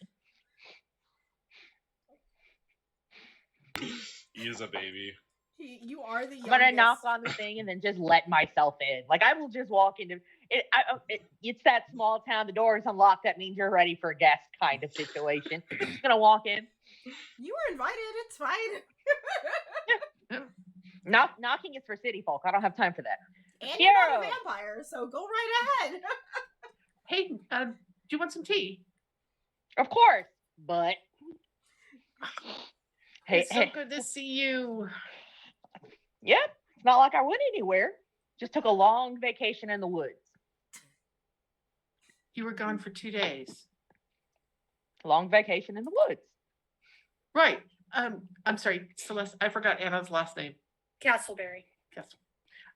Hayden, this is my friend Anna Castleberry. She's here visiting from back east. She's got a client here. She's does some PI work.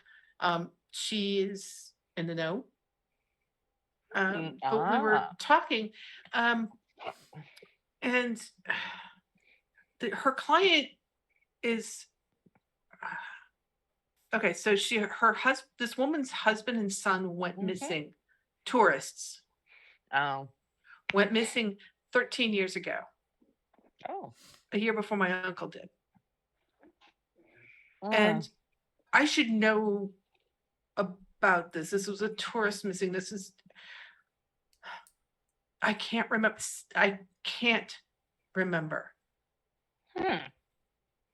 I should, but there's something blocking it. And it's also blocking a memory of what happened to my uncle. I remember him going missing. I don't remember why or what happened. Somebody's doing this. Hayden's going to put on a kind of serious face and start pouring himself some tea. Like, no sugar, no milk, just black watery. And just takes a slow sip and stares off and thinks about it. Well, let's see. There are quite a few tourists that went missing that year, I think. Yeah, but who would block that memory from me? Well, Hayden, you being what you are and this being where we are, there's a couple of options. But, excuse me, most of them probably wouldn't do it for free. So, the better question is, who wanted your memory blocked in the first place? Exactly. Hayden, do you want to try and do some memoryness? Yeah. You want to roll with weird for me? Yes, I got to pull up my character sheet that I definitely have subtly prepared on my computer. Fingers crossed. It's not trapped on my tablet. Nope, that's the wrong one. You go. This is what happens when you don't use your computer, but every once a week, tops. No. Val, did I give you my character sheet? Nope. I just tell me what the number that you.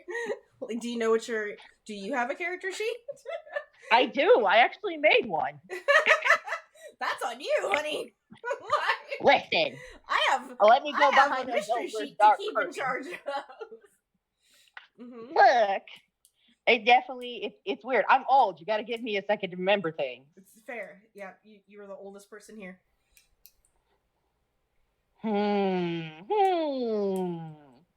Back in my day. Let's see. I know I have it. You know what? Where is it?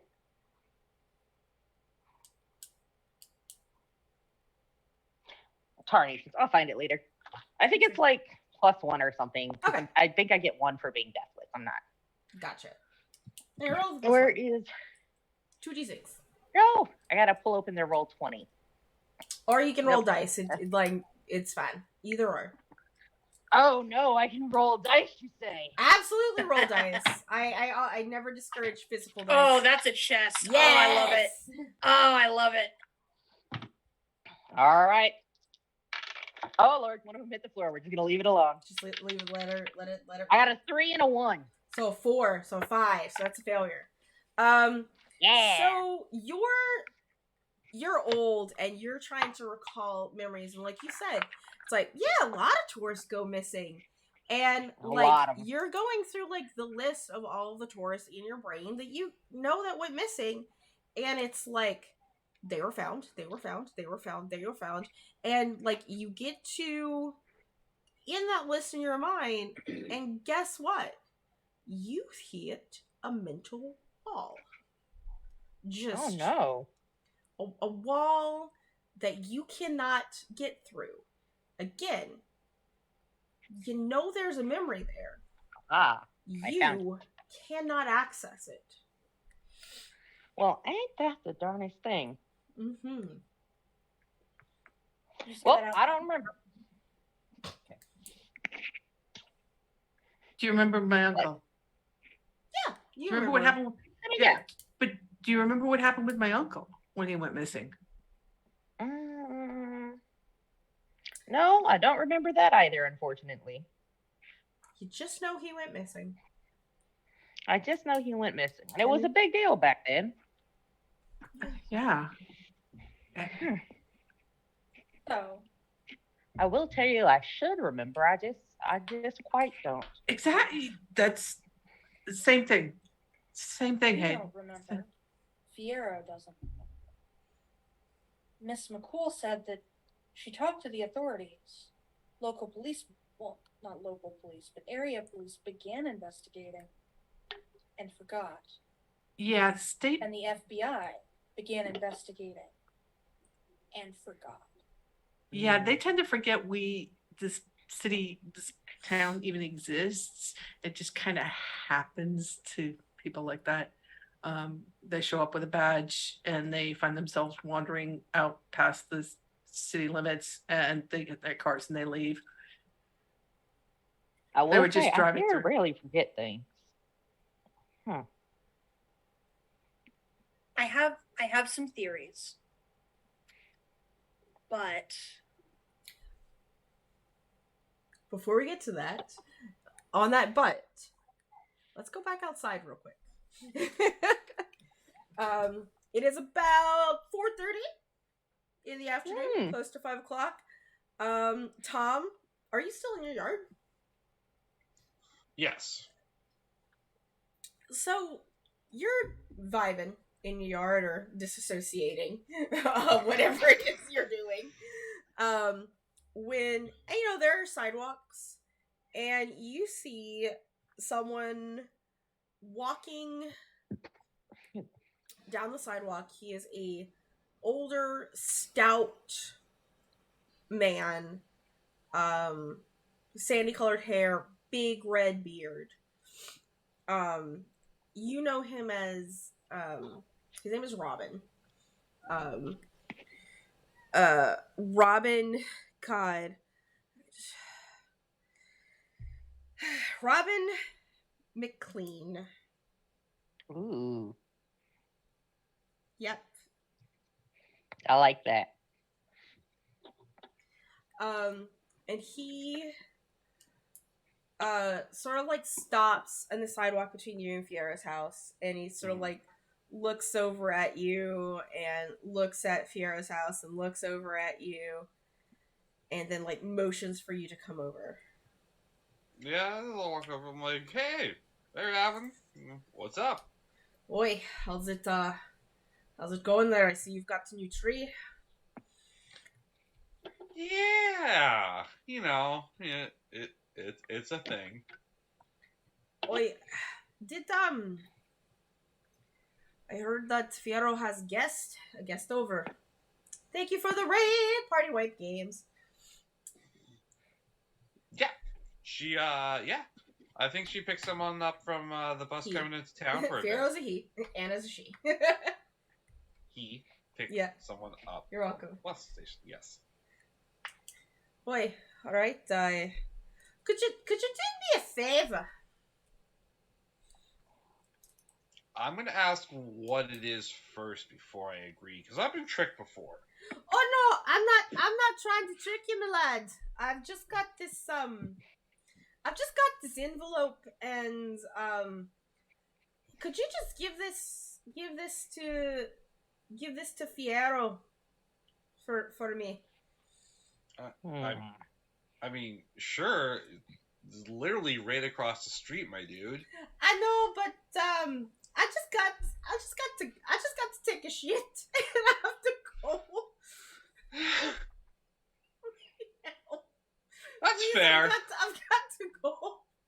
That's fair, dude. Best of luck with that. I'll just go drop this off. And he hands you the envelope. Hi, Robin. Don't hurt yourself. and takes off running. It's such a Oh soft crap! The face. norovirus is here. I mean, I've been there. Same, same. Cash your card, mate. I just got to take a shite. Just gonna stick to shite and just takes off running. Which you like, Firo, you've been in that position where you've got something hanging out in your bowels, and you know that running is a terrible idea, because it just comes out faster. So he Yeah, probably never run with the runs. yeah. So he probably doesn't have to take a shite, but yeah. And now you have an envelope. Yeah, I guess I'll just go across the street, knock on the door, and let myself in. Hi, Tom. Hey, Hey, Tom. Fiero. So Robin just passed me off this envelope to hand over to you. I don't know why he couldn't have done it himself. I didn't know he was working post office duty. Takes the envelope. Yeah, I don't know. Maybe I just figured maybe he's got like social anxiety that he really should talk to a therapist about. But you know, Yeah, most people. isn't that just a mood for all of us? Yeah, good point. Except for me. So yeah. Thanks. Do you want some tea?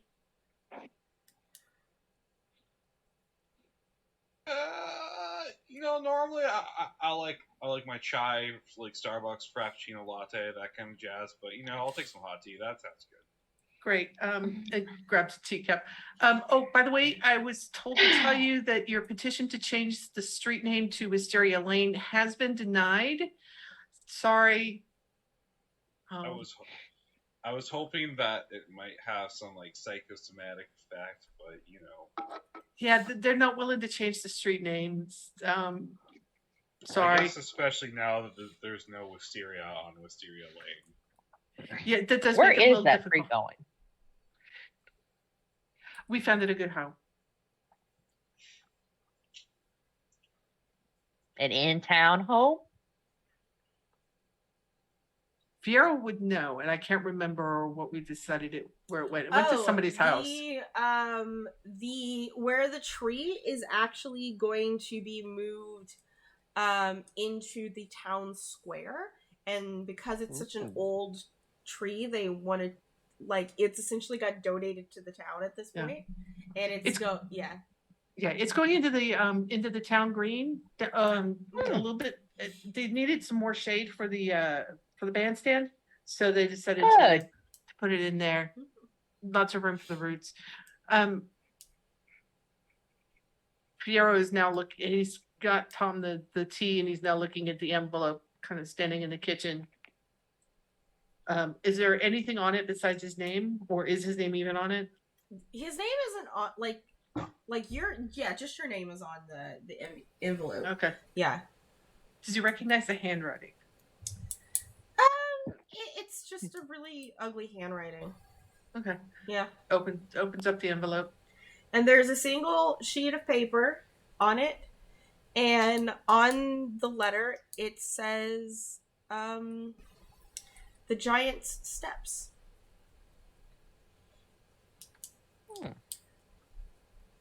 I remember.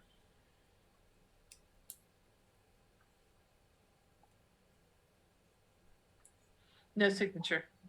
No signature.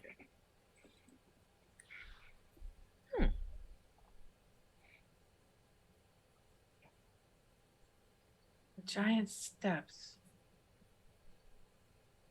Any recall for that one? It's a mountain. It's a mountain, and a giant lives there. His name is Mahone. Very reclusive. But will come down once in a while to get some stonework, or just get his stone delivery, because he does a lot of sculptures. Yeah, he's a sculptor. Mm-hmm. Yeah. Okay. Interesting. Robin didn't say who gave him the letter to deliver, did he? Tom, that's for you. Sorry. Am I muted? Sorry. No. No. Huh. All right. No, well, he just passed me the letter and said he had to go take a shit, and it just jogged off. So. Yeah. Anna lets out the heartiest chuckle. well, Oh.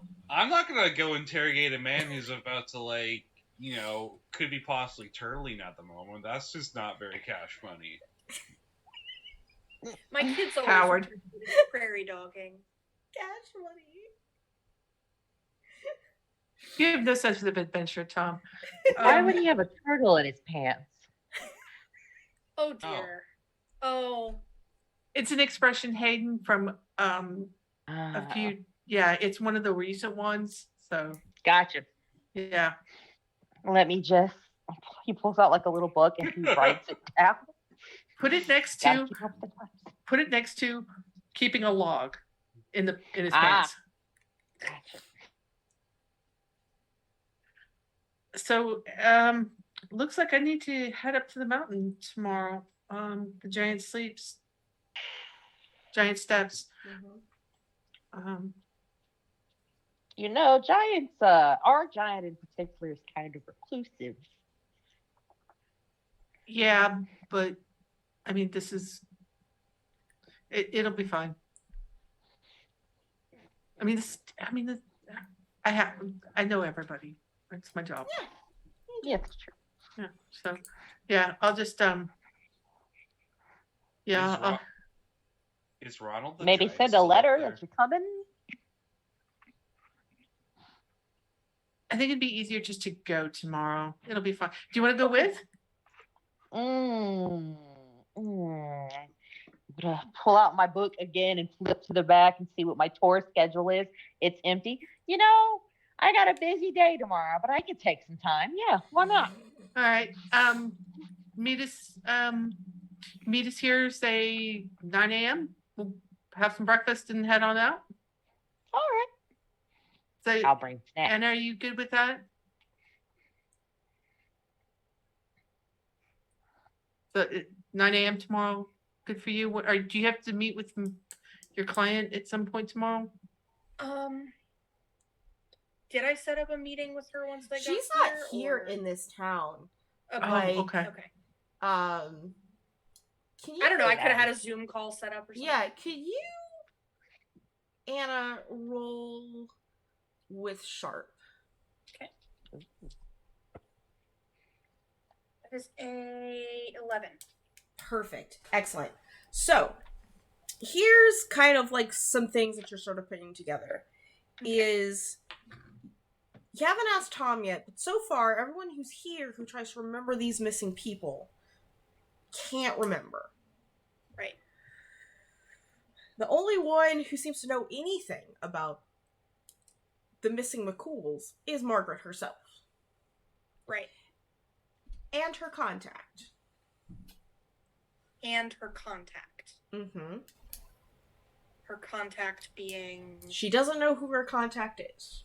Oh, that's right, yep. But you did just get a letter. Yeah. That says, I remember the giant steps. Question. Mm-hmm. Remind me how she was tipped off. Was it a letter? Was it... How McCool was tipped off? Yes. She tried to come to town. Okay. And couldn't find it. Okay. I think I'm getting it. I think I'm picking up what you're putting down. Okay. Just for completeness sake, Tom, I know you would have been probably really young when it happened. But do you remember about the disappearances from 12 and 13 years ago? The McCools and Fiero's uncle. You remember Fiero's uncle disappearing for sure. Mm-hmm. Can you roll with weird for me? Yeah. That get dangerous. Darkwing Duck. Couldn't help it, sorry. You're fine. And there's trouble, you come. It's 2d6, yeah? Mm-hmm. Yeah. Plus you're weird. Plus my weird. Mm-hmm. Do you need some dice? That's a 3. Yep. Yeah. Same thing, yo. You remember every time you fail a roll in this game, you mark experience. Would just like to Yeah. point out, none of us made a roll yet, except for Anna at the very beginning, and a +1 would really help on some of these rolls. Yeah, I did like, roll earlier. I did have a roll earlier. Yeah, that I rolled. It yeah. was like a 4. +1s would help. And how do we get +1s? Oh man, if people want to like subscribe to the channel or gift subs to the channel, that's how. And oh man, it's almost like I'm donating money for every sub that I get, $1 for every sub that I get this month to Extra Life. Oh man, like charity, And friendship. pay to win. Pretty good. Like, who would have thought? But yeah, no. You that same mental block, and it's like you recognize it, like trying to access those memories, and there is just like a wall, like a big fucking wall. Yeah. I remember playing Call of Duty with some friends around the time, but like, yeah, that's weird. I can't seem to remember. Like it's there, but it's behind a closed door. Yeah, like I remember everything else about it, Okay. just not the details. That's super weird. Yeah, we're all seem to be having that same. Miss McCool tried to come back here to do some more investigation herself. She wasn't able to. She wasn't able to find it. Well, yeah, that's. I mean, like we That's said with normal. the state I police and the think- FBI, that Yeah, yeah. I think perhaps whatever it is that's stopping you from remembering is the same thing that's trying to protect the town. I wouldn't be surprised. No, but It's tied up in the same kind of magic, if nothing else. at least similar. It's a working I mean, theory. but the I town's don't know always how been close I am yeah. with The that. town's always been like this, though. Right. It's always been. Eh, Well, I mean, once you and your buddies did that thing down in the mine, but I Yeah. mean, that was If a it was while just ago. if it was just you, Fiero, that couldn't remember, that would be something to look into an individual, like on an individual basis. That would be somebody who specifically came for you. But for this to be spread between the three of you, I think no one in this town can recall these things. If yeah. I were to go around and ask. It's something. I don't think it's tied to this town. I think it's tied to the events. That's a similar type of magic, probably. Yeah. Could be. Still. I see the point there. You know what? So sun's going down because we're in the mountains early dusk. I know you've had a long ride, a long day, Anna. Let me get some dinner ordered in. Tom, Hayden, you guys want to stay? And then I'm gonna need to go see what I can find out about your friend from the bus. See if I can track them down this evening. Take your time. I'm going to pull out the laptop and probably do a little bit of digging myself. Plus, I have a video call with my kids later. So, Fier's. I gotta go to work. So come on, Tom. All right. You're not gonna stay for dinner? I gotta earn my dinner. Tours are over at 9. We'll be back. All right. Well, I gotta work on editing our videos. all right. So I guess we'll see you tomorrow morning then. Right. You all turn in for the night, I guess. Unless there's any pressing matters that y'all want to do this evening with NPCs, with each other, like anything. Fiero was gonna see if they could Yeah. track down where Michael Hodgins is staying. Ooh. Oh. That's after he leaves Anna. After dinner, he's gonna leave Anna to settle it in for the evening, and then go try and track down Michael Hodgins, or at least where they're staying. Okay, so Michael Hodgins. Let's see real quick.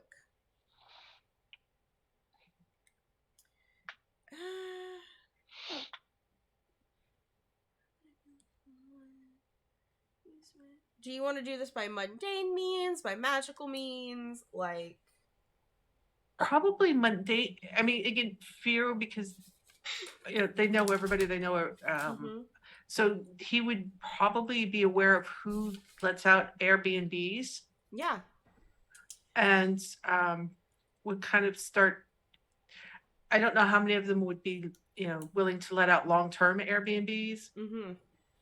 So that would be the first way they would try to narrow it down. So he's probably giving some people a call. Yeah. Hey, look, I know you do some Airbnb. Did you rent it out to somebody? Yeah. Allow me to interject, and you know exactly who to call. Because all of the Airbnb real estate is owned by one person.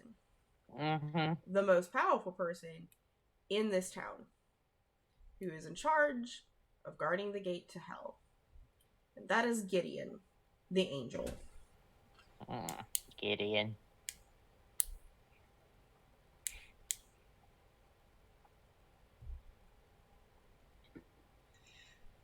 Shower, clean clothes, nice dress slacks, nice button-down shirt.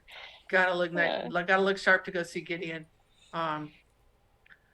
Gets in the car and heads over to see Gideon. Yeah, Gideon lives as physically close to Hell's Gate as possible. And it is not a meager house.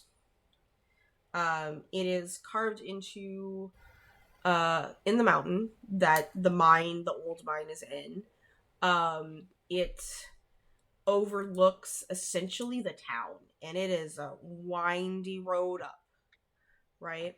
And it's not, and there are several peaks here, and this one is Dante's Butte. So that he has carved his home into, his mansion, so to speak. It is the biggest house in the town. Yeah. Love the drive. Nobody's on the road. Just the headlights, that montage of the mountain roads with the car. Again, windows rolled down, music's blasting. As he's driving up the mountain, doesn't shut off the music until he's getting ready to pull into the gates of Gideon's place. Then music goes off. Pulls up. You pull up to the gates, and there's the call button and a little pedestal for someone to work if somebody is working there. You don't see anyone. Hit the call button. You hit bzzzt, and as you do it, you see a head pop up, and it's just this little. It's kind of like a rabbit. It's a type of fairy. Yeah. It's not. Excuse me. It's more of like a cherub. It's like a cherub that happens to also be fuzzy with really long ears, but it's a cherub. That just kind of looks like a rabbit mouse. They're not fae. They're types of little celestials. And it's like, oh, hi. Hi. Yes, I need to speak with Gideon. Oh, it is 7:00. Let's see. He should be. This is library hour. He's because 8:00 is book club hour. Are you gonna be out for book club? Are you staying for book club? I don't know. I don't believe I'll be staying for book club. I should be done by then. I have a quick question. I'm trying to track somebody down and. Okay, sure. Gets on the phone. Hi, Master Gideon. Oh yes, sir. I know it's library hour, but Fiero's here. He just in and out. Up. Buzzes the gate. Go ahead. You're good. Thanks. You're welcome. You have 35 minutes. Got it. Drives on up, hops out, knocks on the door. You knock on the door, someone answers. It's another one of these cherubs. And it's like, Just oh, breed like rabbits. hello, Master Fierro. How are you? Great. Hey, how is your mom doing? Well, you just saw her. Oh, I thought that was your sister. You know what? Wow. They're getting confused. Yeah. We only live for, about 1,000 years each. A very Yeah, short lifespan so- for Yeah, Celestials. just so young looking though. Yeah, so I know, but no, my sister, she's out in she's down in Texas right now. What's going on in Texas? Oh, just Metatron had an issue in Dallas. Yeah, Metatron issues. Yeah. Metatron issues. But Yeah, come in. I will. Yep. And just immediately puts a glass of like bourbon in your hand. He's in the library. Like, you didn't ask for it. No, he's not going to turn it down. He's going to Yeah. take a sip as he's walking to the library. Yeah. And the library is set up for guests because it's book club night in an hour. And sitting in just this practically a fucking throne is Love it. this middle-aged, lanky-looking person. And the glamour is not there. You see the radiant glow on this person. His wings aren't out, just out of inconvenience for sitting in the chair. But you do see the halo. He sort of looks like he's got very thin, very lithe. Looks like Hugh Laurie, we'll even just say. And this is Gideon. He is essentially a watcher. As far as angels go. So he's not a seraphim, he's not an archangel. He's sort of like the third. And for a watcher, why wouldn't he? Is literally doing that, watching this town. Like, that is his duty. And he's also has like his own bourbon and is like, Fierro. Yeah, and Fierro lost their glamour when they came through the gates. Absolutely. That's and just, how you does it don't. look? Yeah. Yeah. It looks almost the same, except that golden tan is now kind of that golden sheen, and the hair is now flame. It's now fire. It's still the dark red with the gold, but it's now all fire, and the eyes have flames in them. Fierro, looking feral as usual. Oh, thank you, Gideon. You look quite bright tonight. I understand it's book club. I don't want to take up too much of your time, but a couple of things have come up. One, just commentary, just to keep you advised, and he will do a quick rundown of the mental block, the letter, and that his plan to go out to Giant Step with Anna and Hayden in the morning, and Tom, and then the other reason I'm here is a gentleman came into town on the bus today by the name of Michael Hodgins. Had a friend from here who died recently. Sent Michael a very expensive pen and told him to come here to write their book.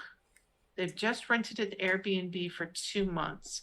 They are not in the know. Kind of want to. Yes. Michael Hodgins was an friend of a friend of mine. He, I am aware of his presence. He is glamored. Shouldn't be a problem. He's glamored. I didn't see. Well, no, he's got the eye glamour. He shouldn't be a problem. Not in okay. the know. He was a friend of my dear comrade Theodore. And you would know Theodore was Gideon's predecessor. and retired before Gideon took this job. How long ago did that happen? About 100 years ago. So you're telling me that this human knew Theodore? Yes. When did Theodore die? I knew you replaced, I knew you took over for Theodore about 100 years ago, but when did Theodore die? They didn't. But you know how it is, angels kind of living out into the real world. Right. You gotta sort of come up with that. They didn't. Theodore is just... Why would Theodore allow him to come here? They were fucking. And, just because we're not heartless beings. As far as Michael's concerned, Theodore had a brain aneurysm and just... But really, Theodore's just living his best hobbit life in New Zealand right now. Just decided that's his next 100 years. Yeah, that's starting to sound pretty good right now. So do I need to be keeping an eye on this, Michael? I would just I've got the cherubs on it. I've got the cherubs making sure that he is taken care of, and he requested a secluded cabin. And I was sure to provide that. And Oliver's got a few hellhounds around the perimeter, and Oliver is the demon, the other half, right? Sort of just existing in this, just creating a perimeter to make sure that he doesn't venture too far into the forest and sticks to his but at the same time don't want to seem unwelcoming to him. He is technically a tourist, and we still need to participate in capitalism, apparently. Yeah. Okay, so which cabin is it? And which cabin is it? I'll go check in on him tomorrow sometime, introduce myself, make him welcome. It's out by Lake...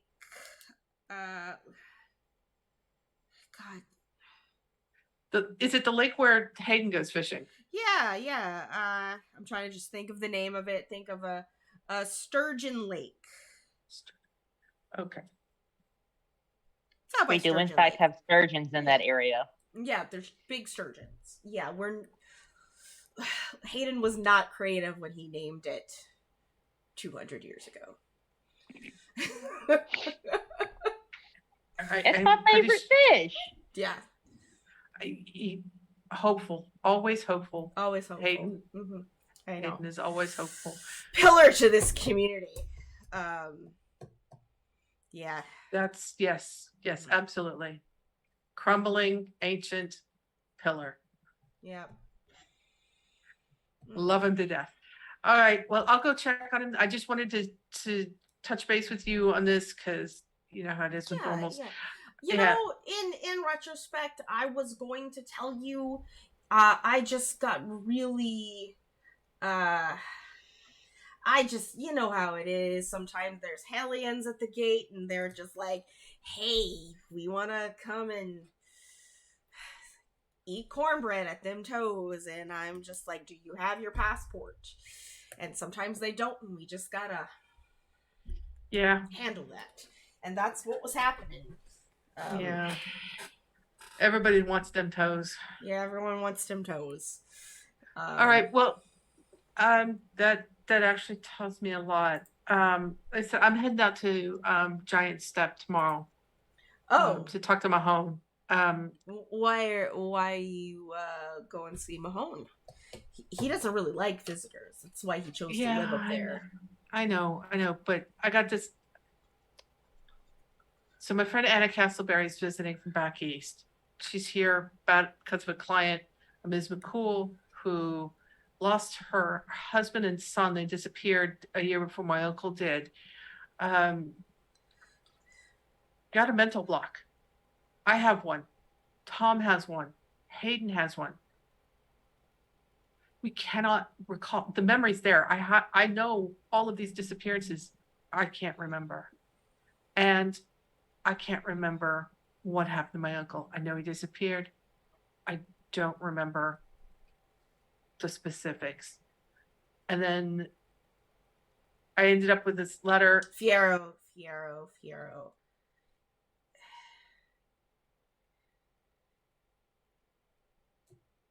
It's okay.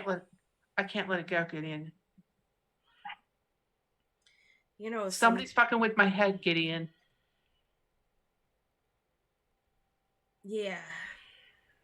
I can't do my job. Do you want me to look into it? Let me see what I can find out first. I I'll mean, keep you updated. There's only a couple things that can mental block a whole town. Are you sure it's something that you can handle?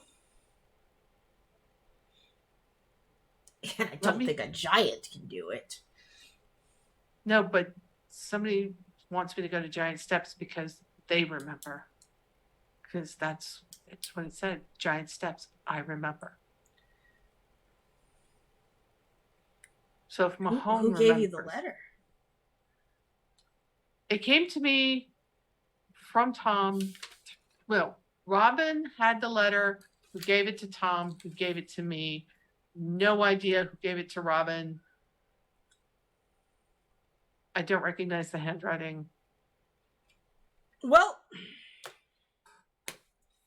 you let me know how that goes. He slaps his thighs as he stands up, and he walks over to you, puts a hand on your shoulder, and it's like, and I'll see what I could do here on my end. I'll talk to Oliver. Maybe, you know, for all we know, there could be an incubus in town. Just. Oh, not again. Yeah. I know. It's almost tourist season. I mean, we're going to have that's the usually leaf when they peepers like up to here. show up. You know, it could just be an effect of that. They tend to have this aura, and that just might be what it's about. It's probably not that. And then we get the ski bunnies and. All right, I'll let you know when I find out tomorrow. The fucking ski bunnies. Yeah, sure, no problem. And you know, there's this. You're hot, right? Like temperature-wise, you were a demon or part demon, right? Yep. But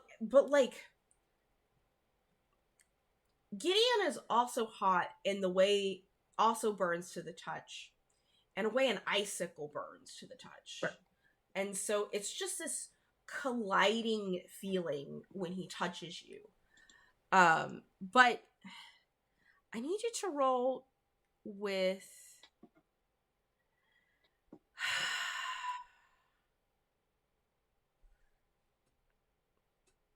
fuck. What are the so it's cool, charm, tough, sharp, weird. Roll with weird for me again. Okay.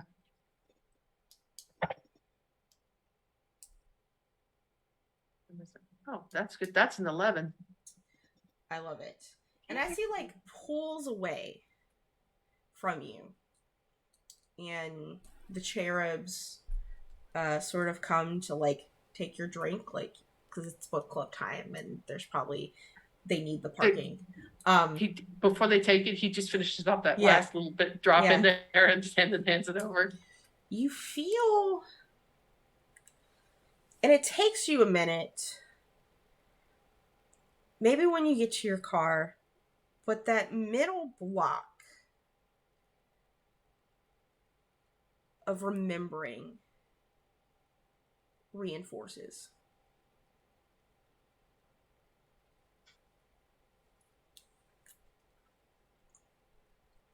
He stops just before he gets in the car. You pause to get your hand on the handle, and he looks up at the house.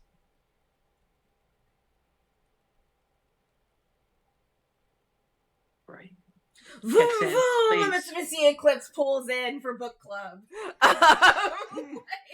Followed by a couple other cars, and it's like, you gotta go.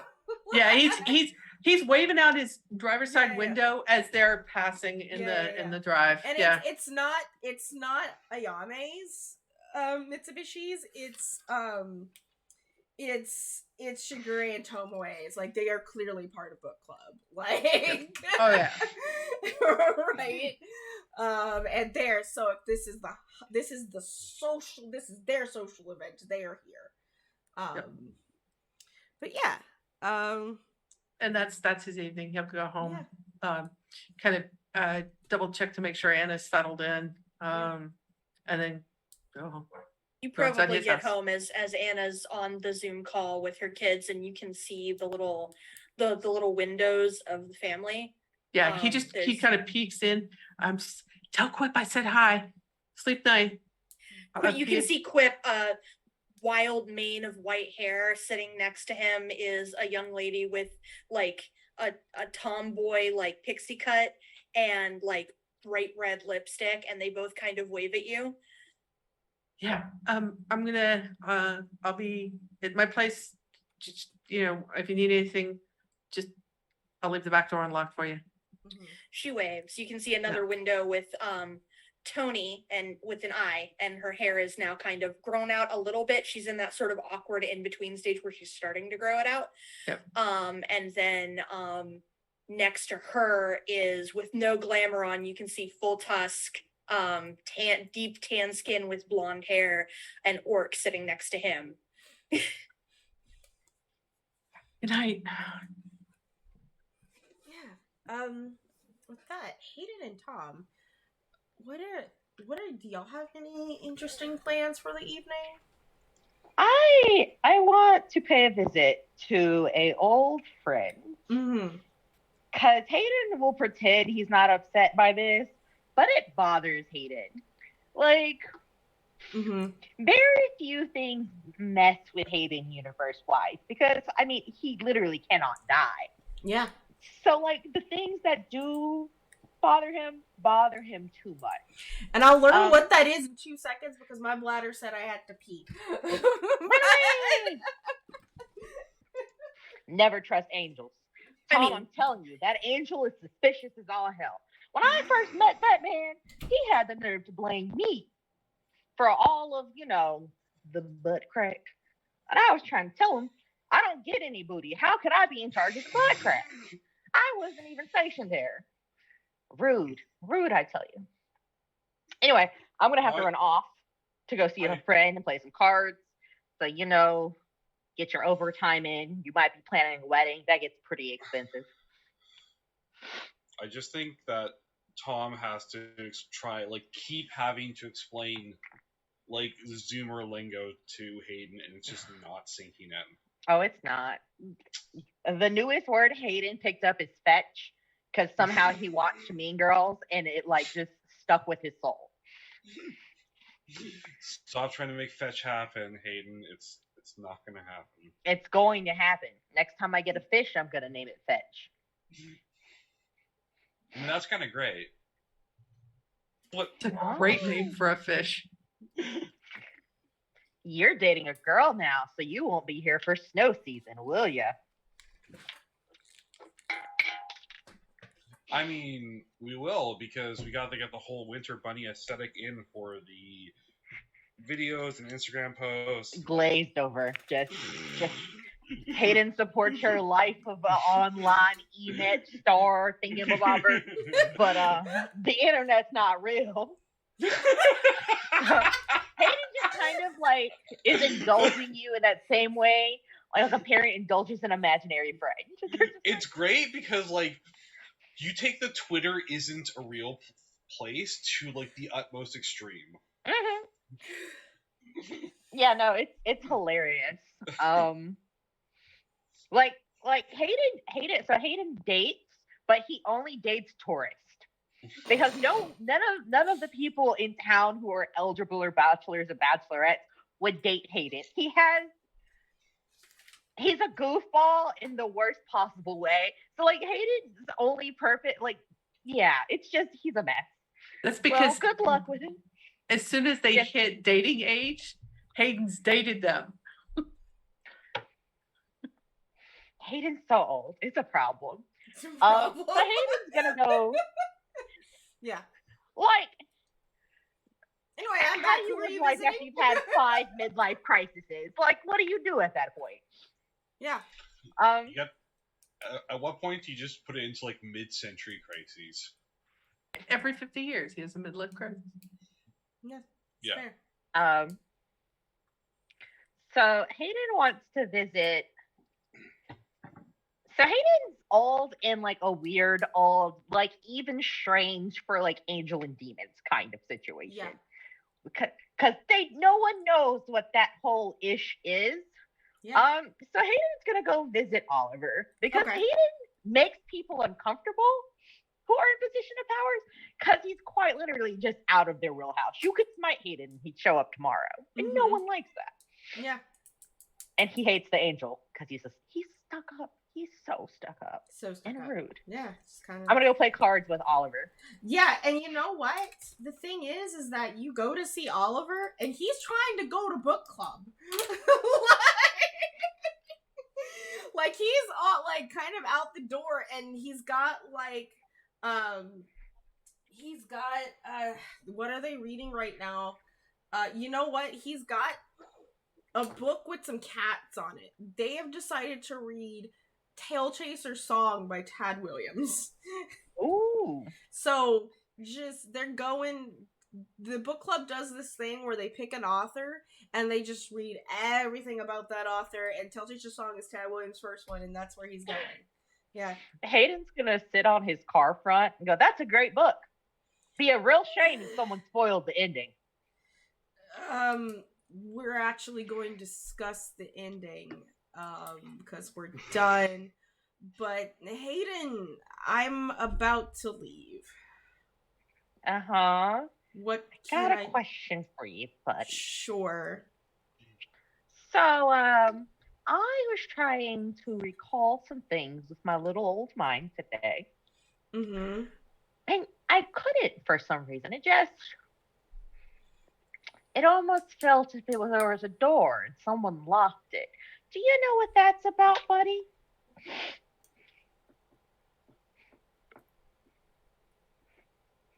No. Nope. Not one bit. Mm-mm. Hayden wants to roll sharp. Okay. I'm a suspicious Do you want to lad. try and figure out a mystery? Yeah. Yeah, let's see, because there's some mystery bullshit here. Investigate a mystery. So it is roll with sharp, and then you get to answer there's questions. We're gonna go with obsidian for this roll. Haha. Yeah.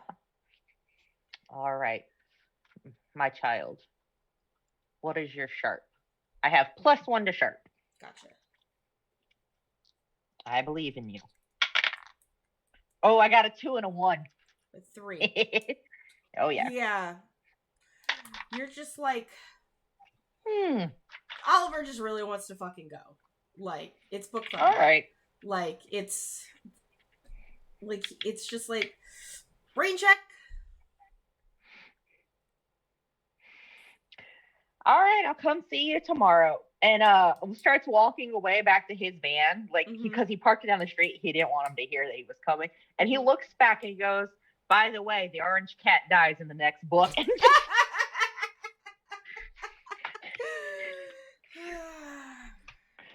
And you see his wings just like fan out, and he just takes I just flip him off. One big like whoosh to like jump into the sky because he's not taking a car. Yeah, he's not taking a car. All right, then I'm gonna go do what Hayden does at night because I don't need it. Well, I could sleep, but there's a lot of reasons why I won't. I'm gonna go drink at a bar and fall asleep. That's always a great plan. I'm a great patriot in this town. I could single-handedly keep one business afloat. And I'll get to you in a second at that bar. And Tom, was there anything you were doing? probably working out. He's trying to find. He's messaging the town banshee on Facebook to see if she's available to help Is them she an ex? shoot. No. Okay. No. One of the few who isn't an ex here. Okay. But She babysat him. Yeah, Not worth it. Ooh, the banshee babysat you. but she's trying to get her involved in the spooky Halloween forest video for them, so they can get some like screaming in the background. Mm-hmm. Yeah. Her name is Lucille. Yeah. And she will message you back, and she's like, "Hey, winky face smooch." So apparently, while we have the author in town, Gideon has requests that we avoid that part of the forest. Actually, Gideon. but we could go to the lake on the other side of the lake. But on this side of the lake, we can't go because that's where the cat, like, she just like sends you like a Google pin of like, and there's like an area, like it's a screenshot of Google Maps of like the area that's avoiding, like you are supposed to avoid. And you're like, oh wait a second, I just got another message, and there's an updated map. She's like, oh, there's an updated map. And she sends it to you. And that is expanded. So wait, why are we not supposed to go there? Gideon says we can't go there. And it's expanded to include the giant steps.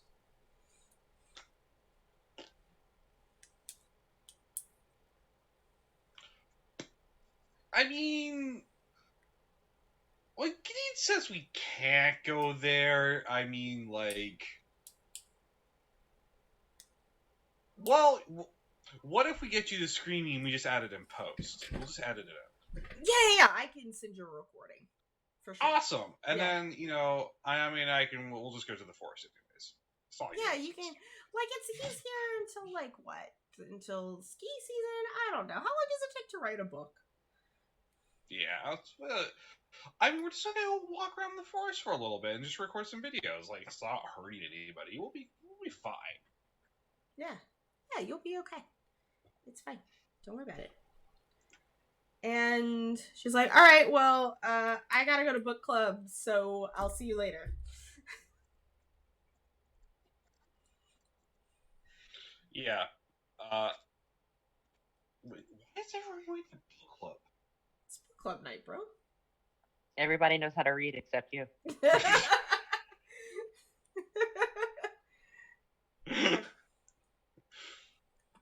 Listen, he prefers his medium in the graphic format. Yeah. And Hayden, well, first of all, Tom, are you going out tonight, or are you staying home? It's not a night that Ayami can be with you. She's got her night classes, like. And book club. Oh wait, no, she's not in the book She's club. not a book club. Her brothers are. Yeah. Yeah. She's going to college.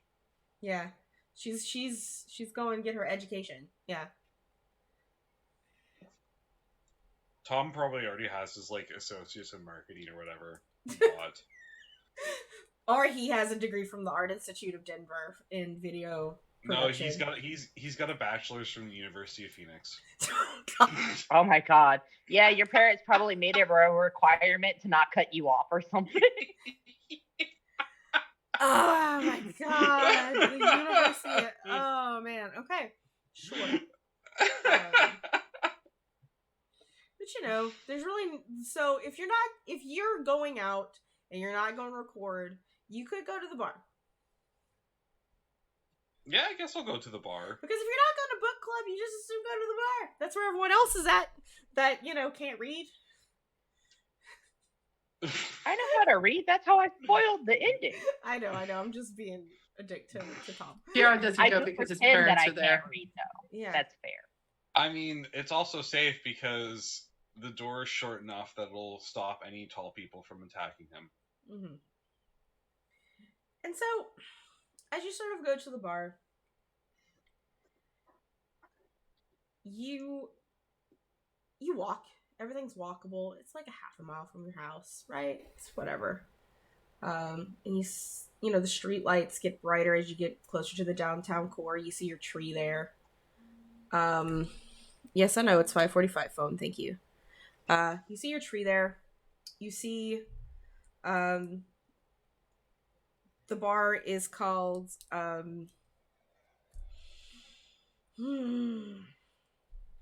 The Inner Circle. The Inner Circle. That's exactly what it's called. Thank you.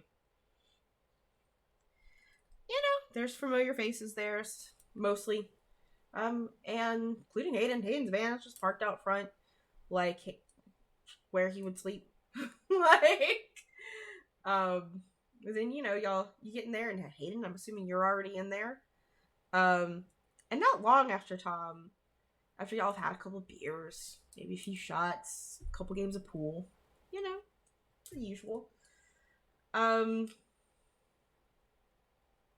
Michael Hodgins walks in. And he is, this is, y'all, it has to be him. Just this squirrely, short, white dude that everyone's been talking about. And literally everyone kind of stops to, turn, look at him, goes back to what they're doing. He goes and he sort of, sits at the bar next to the two of you. Hi. What's up, homie?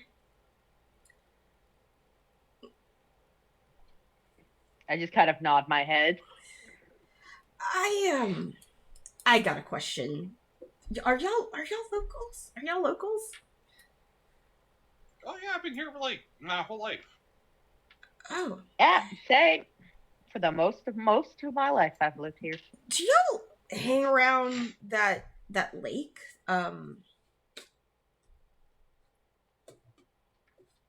Sturgeon Lake? Yeah, that's what it's called. Oh, I knew it was a fish. My favorite I thought it fishing was spot. Salmon Lake, but there's no way there's no salmon in there. Nope, just sturgeons. A couple of trout sometimes.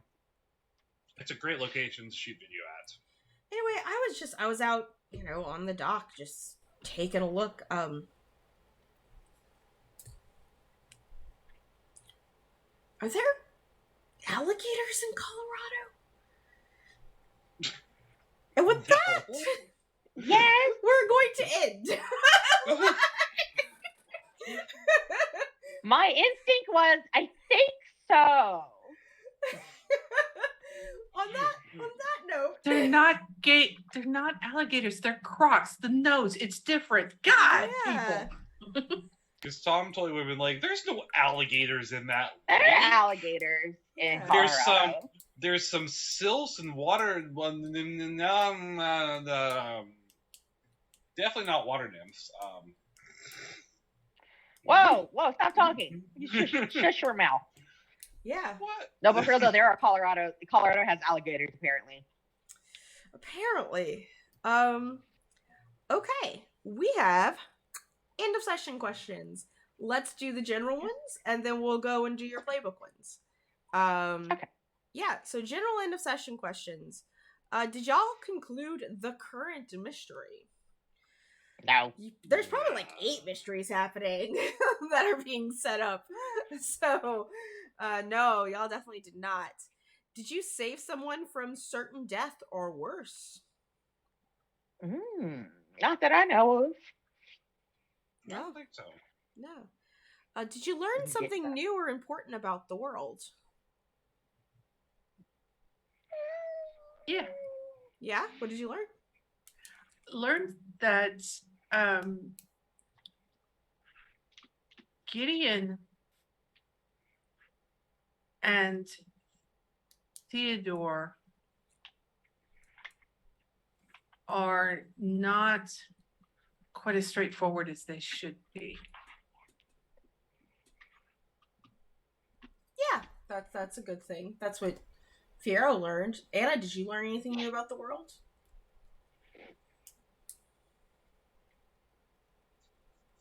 No, not that I don't think that she didn't already know, probably. Yeah. Tom, did you learn anything new about the world? No, I don't think so. Hayden, did you learn anything new about the world? Hayden has learned that he is not immune to the magic of others as much as they thought they were. Yeah, that's a Which good is- one. You know, like the flesh is strong, but apparently the mind could be a little weak. A little weak. Yeah. All right. Did y'all learn something new or important about one of each other? I learned Tom's a coward. What do you mean learned? Yeah, you knew that shit already. Yeah, ever What? since you Sorry. saw someone get hit by a Everyone bus, knows you're that. just such a pussy. Yeah, everyone knows that. Sorry. Oh, He's not a coward. He just has a strong sense of self-preservation. Mm-hmm.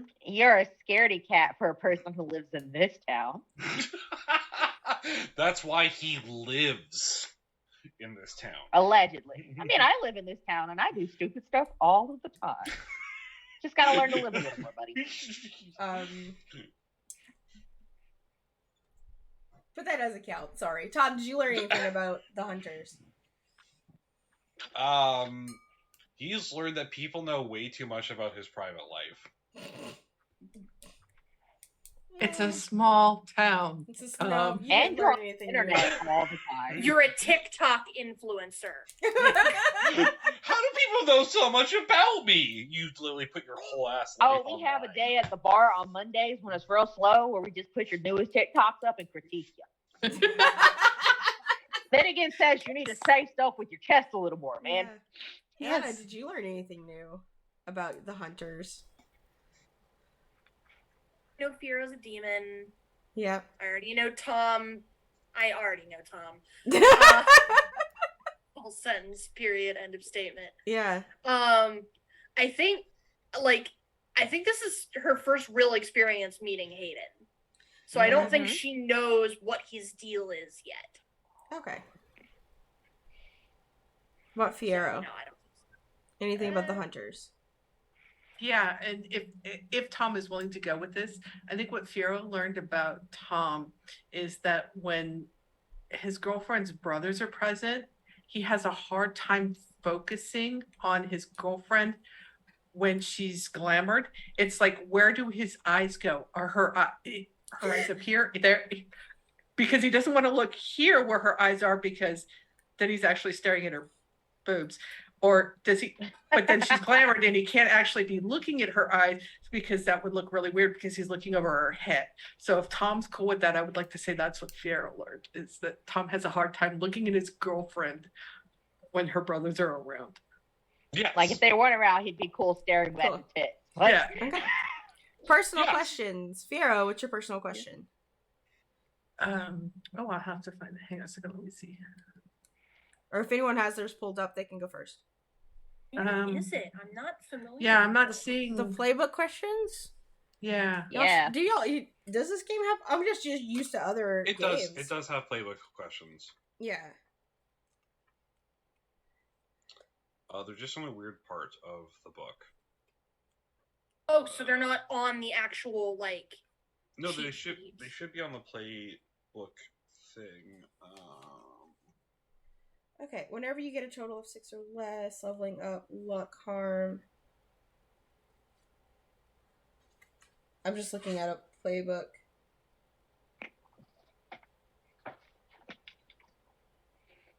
Red tape, dubious motives. I see that I have a special when I spend a point of luck, Mm-hmm. but that's when I spend a point of luck. That's not an end of Yeah. session. Yeah, that's not an end of session. That's interesting. When you deal with agency requesting help or gear, history, luck, harm, leveling up. Whenever you roll to get a total of 6 or less, when you have filled out 5 experience, after you've leveled up 5 times, you qualify for advancement. It doesn't actually have anything on the actual playbook. That's interesting. Nope. Yeah, well, never mind. I guess I think it's because it's just one of the first Addition. unless it's on your playbook sheets, and if it is, we can always encounter it later. But yeah, Yeah. if you marked yes answers on 1 or 2, you get 1 experience. If you got 3 or 4, you mark 2. So I think some of y'all answered some 1s, some of you didn't answer any. So But that's how that rolls. And with that, we're gonna go ahead and wrap up the stream. Everyone, thank you for coming and showing up. Thank you, Party Wipe Games, Rindis, for the raid earlier today, and everyone for showing up from the premiere. It was a great time. As far as the rest of the week goes for myself and on the channel, tomorrow you can find me over on Wandering DM. We're doing our, not tomorrow. Tomorrow's Thursday. Yeah, tomorrow we're doing our finale of our quietest game called Hill Country Horror.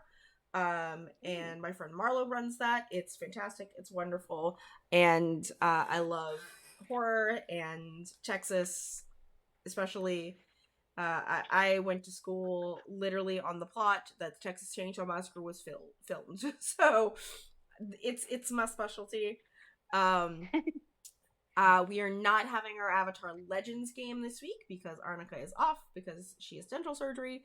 But you can catch us back next week. And then am I playing? And then this Sunday I should be over on Nat One Heroes. That's one spelled out. For some Rime of the Frostbiting, where I play my Hobgoblin Barbarian Zealot. And last but not least, I still have spots in my Extra Life games. If you're interested, hop into my Discord, into my casting calls. If Nightbot was working, I don't know. It is what it is. But we'll go ahead and do our outros now. Everyone else, there's Discord. Sign up. Like, I think Nick still has spots in his Paranoia game. We have spots in Ballad of Contours, Lasers and Feelings, and a couple of others. Lots of good games to play and raise money for charity and help us heal some kids. Let's go ahead and just kind of go around. Let us know who you are, what you're doing in the next 7 days until we see you again, and where to find you on the internet and all of that. And I have to pee again, so y'all can just do that on your own. And we'll go, it'll be Elliot, Kat, Celeste, Nick. So while I go to the bathroom, so go ahead and do your outros, people. Hi, I'm Ellie. And you can find me on Twitter at El Esperanto, and that's pretty much the only place you're going to see me because I'm reclusive, like a cryptid. But other than that, you're just gonna have to come back next week and learn some more about Hayden and his questionable past. Hi, I'm Kat, or at Cleric of Cord, which you can find me on Twitter and lurking in pretty much all the Discords. The only thing I've got going right now, and I will be tweeting this out tomorrow, is on Lawful Good Media at 11:30 Pacific, 2:30 Eastern, 7:30 UK time, because I'm the token Yank in the game. We are doing Shadowrun 6E. We've been playing for almost 2 years now. We're in the middle of our second story arc. I play a street shaman, Nico, who's basically had her life destroyed and is now rebuilding and learning about families. So come check us out. It's a lot of fun, a lot of emotional damage. And occasional physical damage. So yeah, that's where you can find me. Hi, I'm Celeste PLS with way too many underscores on Twitter. I'm Celeste Shepherd here on Twitch. I don't do a whole lot of streaming of my own, but you can find me on other people's channels all the time. Kind of a thin schedule right now. Work is kind of taking up most of my time. But I do have some scheduled appearances coming up. Nothing I can talk about just yet, but definitely keep an eye on some things. I would be doing Extra Life this year, but I'm having to take the year off from that. I am just, life, man, it happens. Life. But definitely keep an eye on my Twitter if you want to see me in some other things. I have plenty of content that I have previously been in. There's VODs for things like Sunset City, Brotherhood of Shadows. So if you want to go, I need to put together like a link tray or something with all of my VODs and stuff that I've been in. But just look around. You'll find me in all kinds of things on the internet, and keep an eye on my Twitter if you want to know what I'm going to be in next. Other than that, I'll see you guys right back here next time. Same monster time, same monster channel, same monster fuckers. Hey, I'm Slowpool. You can find me here on this channel. Literally the only place I stream right now.